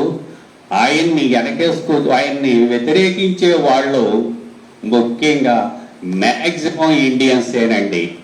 ఆయన వెనక నిలబడిన గట్టిగా ఉన్న వాళ్ళు కూడా యూదుల్లో ఒక భాగం. ఇజ్రాయిల్ ఎంత దురహంకారంగా పాలస్తీనియన్ని ఎంత నరమేధం చేస్తుందో తెలుసు. కానీ టెల్ అవీవ్, జెరూసలంలో ఆ యూదులే నేతన్యాహుకి వ్యతిరేకంగా ఇచ్చేస్తున్నారు. బహుశా అది యూదు మతము లేకపోతే యూదుల్లో ఉన్న ఇదే కాదు. ఒకటి అర్థం చేసుకున్నాక, ఎందుకంటే సబ్జెక్ట్ అర్థం కావాలి. ఎందుకు పరస్పర సంఘర్షించిన శక్తుల నుండే చరిత్ర పుట్టే. ఆ చరిత్రని ఎప్పటి నుంచో అర్థం చేసుకున్నాడు. డాక్టర్ గారు చెప్పిన దాంట్లో ఒకటి అనిపిస్తా, ఒకటి నేను ఏకీభవిస్తా. బాధితులు ఏకం కావాలి. స్పార్టకస్ దాంట్లో ఏకమయ్యారు. తర్వాత ఈ దళితుల తరపున పోరాడిన వాళ్ళు ఎంతమంది? అసలు అంబేద్కర్ బౌద్ధ మతాన్ని తీసుకున్నారో మనందరికీ తెలిసిందే లక్షలతో. మరి ఎంతమంది వాళ్ళు ఉన్నారో వాళ్ళలో కంటే కూడా ఈ మిగతా వాళ్ళలోనూ బుద్ధిజాన్ని ఆచరించి నమ్మే వాళ్ళే మిగతా ఎక్కువ మంది ఉన్నారు. ఆచరణ ఎక్కడది? ఇక కృష్ణమాదిగ గారు మరి ఆయన భావజాతం ఏమిటో అందరికీ తెలిసిందే. మరి మనువాదాన్ని ముద్దాడుతున్నాడు. మిగతా వాళ్ళు కూడా అంతే ఉన్నారు. వాళ్ళ తరపున కూడా పోరాడాల్సింది. ఇక్కడ చెప్పినట్టుగా కమ్యూనిస్టులు చైతన్యవంతులు, ప్రగతిశీల శక్తులు మాత్రమే. వీళ్ళు కాకుండా వేరే వాళ్ళు ఏమీ లేదు. ఎందుకు అంటే అగ్రకులు ఇంకా ఇప్పుడు కూడా మన భావజాలం మన బుర్రల నిండా అదే ఉంది. మన బుర్రల్లో ఉన్న భావజాలాన్ని తొలగించుకోవాలి అంటే సాంఘిక ఆర్థిక పోరాటాలు అంటారు చూసారా, సిత్తు బొమ్మలు లాంటివి. వాటి నుంచి మనం సమాజాన్ని సరిగ్గా అర్థం చేసుకునే పరిస్థితి ఎప్పుడొస్తుంది? కాసిం గారు అన్నారు, అది నేను కూడా చూశాను. దళితుల సమస్యలు దళితులే అర్థం చేసుకోగలరు. నిజమే, అసలు అర్థం చేసుకోలేదు అని మనకు తెలుస్తుంది ఆయన దాన్ని బట్టే. లేదు, అర్థం చేసుకోలేదు కాబట్టే కదా మనకంటే వాళ్ళు బాధితులు. ఆ బాధితులు వాళ్ళని ఇచ్చేస్తే మళ్ళా ఇక్కడికి వచ్చేటప్పటికి ఈసారి చెప్పారు కదా వాళ్ళంతా అదే. కానీ వీళ్ళందరికీ నాయకులు ఎవరండి? ఎవరో కొండపల్లి సీతారామయ్య. ఆయన ఎక్కడి నుంచి వచ్చాడు మీకు తెలీదా? జొమ్మపాడు రెడ్డండి. వాళ్ళు దుప్పలేక ప్రతి దాంట్లోనిదే. సత్యంమూర్తి గారు వచ్చి కూడా ఆఖరికి దాన్ని ఇచ్చేశారు. ఇదేం కమ్యూనిజం అండి? ఇదేం ఎంఎల్ పార్టీ అండి? చెప్పండి. అదా ప్రతి దాంట్లో 11/6 అంటాం. మనం ఒక నడక నేర్చుకోవడానికి ఎన్ని వందల వేల తప్పటడుగులు వేసాం, ఎన్నిసార్లు పడులేసాం. సిగ్గులు పడలా? సిగ్గు పడితే ఎట్లా ఇదవుతాం? మనిషి ఈ స్థాయికి రావటానికి, ఒక మానవ రూపం ఎక్కటానికి ఎన్ని వందల కోట్ల సంవత్సరాలు పట్టింది. ఎన్ని వేల అవతారాలి పరిణామాలకి మనం సిద్ధపడాల్సి వచ్చింది. ఇవన్నీ జరిగినట్టు కదా ఇది అయింది. ఒక్కసారి ఏది రాదు. సో ప్రపంచమే మారిపోతుంది. ఆ మారిపోవటంలో మనం ఎంత వెనకబడి ఉన్నామో మనందరికీ తెలిసింది. నిన్నగాక మొన్న మనకేం తెలుస్తుంది? ఏమండి, ఎందుకు దక్షిణ కన్నడ డిస్ట్రిక్ట్ లో ఏం తెలుస్తుంది మనకి? అది శివాలయమా అని నేను పెట్టా. ఓహో, శివాలయానికి ఇద్దరు అధిపతి మంజునాథుడే కదండి, శివుడే. కాబట్టి శివాలయం అంటే శివాలయంగా మారిచ్చారు. ఆ మార్చిన మహానుభావులు అంతా బ్రహ్మాండంగా ఉన్నాడు. అది ఎంతో జైనుల యొక్క ఆధిపత్యం అంట. 21వ తరము 22వ తరము వీరేంద్ర హెగ్డే గారు. అదేమో అడ్డనామాలు దేవుడు, పూజారులేమో నిలువు నామాలు. సమాజానికి పెట్టే నామాలండి అవి. సో ఇక్కడ జరుగుతుందో మట్టుకి ధర్మస్థలి అది జరిగేదేమిటి? ఇవన్నీ మనం చూస్తున్నాం. ఏది ప్రజల్లో చైతన్యం, ప్రజల్లో మార్పులేవి? బాధితులంతా ఏకం ఎక్కడయ్యారో? పతితులారా భ్రష్టులారా అని శ్రీశ్రీ అని మన సార్ చెప్పారే. ఏది ఎక్కడ? వాళ్ళు ఏకం కండి. వాళ్ళు నాయకత్వం వహించడానికి ఉన్నారో. పరిస్థితులు అదే సృష్టించుకుంటాయి. పరిస్థితులు నాయకత్వాన్ని సృష్టించుకుంటాయి. కమ్యూనిజం వాటిల్లో ఇంకా చైతన్యవంతాన్ని రగిలిస్తాయి. ఆ నాయకత్వానికి సరైన డైరెక్షన్ ఇస్తుంది. ఇది చేయగలగటానికి ఇప్పుడు వాళ్ళు రెడీగానే ఉంటారు. కానీ భారతదేశంలో మరి శోచనీయ పరిస్థితి, దురదృష్టం అనకూడదు కానీ శోచనీయ పరిస్థితి ఏంటంటే ఎవరు ఏకం కావాలో వాళ్ళు విడగొట్టబడ్డారో.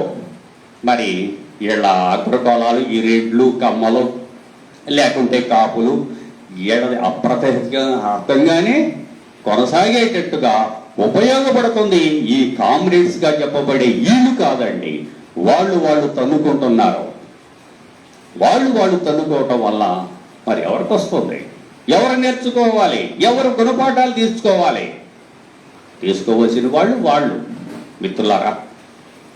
నేనైతే చాలా స్పందించగలను వారితో.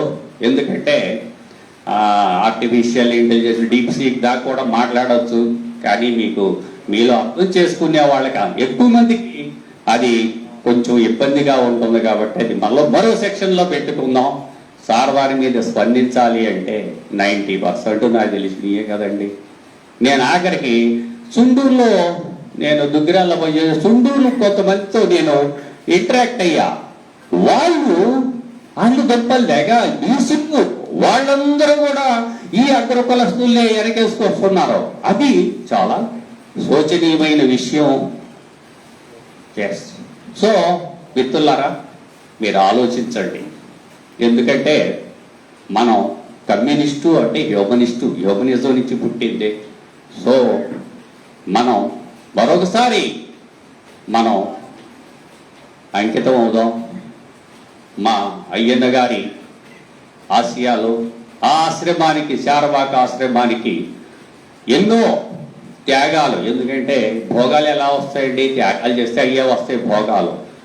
నో గెయిన్స్ వితౌట్ పెయిన్స్ అంటారు. మా రామకృష్ణ గారి అడుగు జాడల్లో మేము ఇచ్చేస్తూ, సో ఈ అవకాశం ఇచ్చిన ఈ సభకు ధన్యవాదాలు చెప్తూ ఉంటాను. Thank you. ఎవరైనా మీ అభిప్రాయాలను తెలియపరుస్తారు? ప్రశ్నలు ఏమైనా అడుగుతారా ఎవరైనా?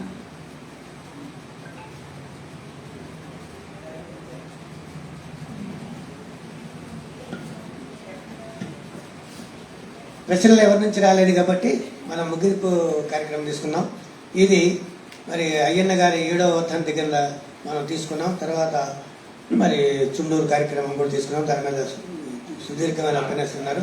అయితే అయ్యన్న గారి గురించి 2 మాటలు చెప్పాలనుకున్నాను. అయ్యన్న గారు మహబూబ్ నగర్ జిల్లాలో జన్మించారు. అక్కడే ఉపాధ్యాయ వృత్తి స్వీకరించారు. ఆ సందర్భంగా ఆ రోజుల్లో చార్వాక నాస్తిక సమాజాన్ని స్థాపించినటువంటి వాడు బి రామకృష్ణ గారు. ఆయన అక్కడ లెక్చరర్గా పనిచేస్తూ ఉండేవాళ్ళు. ఆయనతోటి మరి అయ్యన్న గారికి స్నేహం ఏర్పడి ఆ దశలో అయ్యన్న గారు కూడా ఒక భౌతికవాదిగా, తర్వాత నాస్తికవాదిగా ఆయన ఎదిగాడు. ఆ దశలో వాళ్ళిద్దరు కలిసి పనిచేస్తున్న దశలో రామకృష్ణ గారు చనిపోయిన తర్వాత జాతీయ అధ్యక్షుడిగా కె అయ్యన్న గారు నిర్వహించడం జరిగింది. ఆయన 2018లో చనిపోయేంత వరకు కూడా మరి నాస్తిక సమాజానికి జాతీయ అధ్యక్షుడిగా కొనసాగారు. ఆయన బ్రతికున్నంత కాలం కూడా ఈ నాస్తిక తత్వం మీద, మూఢనమ్మకాలకు వ్యతిరేకంగా ప్రజల్ని శాస్త్రీయ దృక్పథంలో చైతన్యవంతం చేయాలనే తత్వంతోటే పనిచేశాడు. అందుకనే ఆయన వర్ధంతి సభను మనం నిర్వహిస్తున్నాం. ఆ సందర్భంగా మరి ఆయనతో పాటు మరి విజయ్ కుమార్ గారు కూడా ఆయన తెలిసే ఉంటుంది. విజయ్ కుమార్ గారు చాలాసార్లు వచ్చారు. ఈ సందర్భంగా ఒకటి ఏంటంటే, నాస్తిక సమాజం ముఖ్యంగా ఈ దేశంలో మూఢనమ్మకాల్ని తొలగించి శాస్త్రీయమైన దృక్పథంతో ప్రజలు చైతన్యం చేసి తద్వారా శాస్త్రీయమైన సోషలిజాన్ని స్థాపించుకోవాలనే ఉద్దేశంతో ఇది పనిచేస్తా ఉంది. ఇప్పుడు ప్రజలందరూ, మనుషులందరూ కూడా, ప్రతి జీవి కూడా తల్లిదండ్రుల గర్భం నుంచి వస్తుంది. కానీ పురాతనమైన శాస్త్రాలు, మనధర్మ శాస్త్రాలు చెప్పినట్టుగా ముఖాల నుంచో, భుజాల నుంచో, తొడల నుంచో, కాళ్ళ నుంచి పుట్టరు. ఎవరైతే తల్లి ఎట్లా పుడతారంటే తల్లి గర్భం నుంచి అందరూ. కాబట్టి వాళ్ళందరూ వృత్తి చేసుకున్న దశలో కులవ్యవస్థ వచ్చింది. కులవ్యవస్థ రక్త సంబంధాలు లేకుండా, వివాహ వ్యవస్థ లేకుండా ఒక వర్గం దాన్ని ఉపయోగించుకొని అదే కొనసాగిస్తూ ఈ దేశాన్ని వెనుకబడి పట్టించారు. దాన్ని మనం అందరం మరి మన విజయ్ కుమార్ గారు చెప్పినట్టు కార్యవర్గ దృక్పథం చాలా తప్పనిసరిగా ఉంటుంది.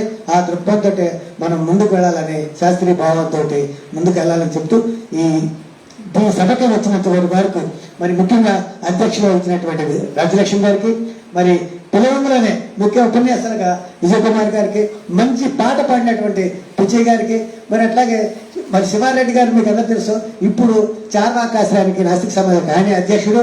మరి మిగిలినందరూ మీరందరూ ఈ ఎంతో ఓపిక వచ్చి ఈ స్ఫూర్తి తోటి ప్రజల్లోకి వెళ్ళి మనం పనిచేయాలని చెప్తూ మీకు అందరికి ధన్యవాదాలు తెలుస్తూ ఈ సభని ఇంతటితో ముగిస్తున్నాం.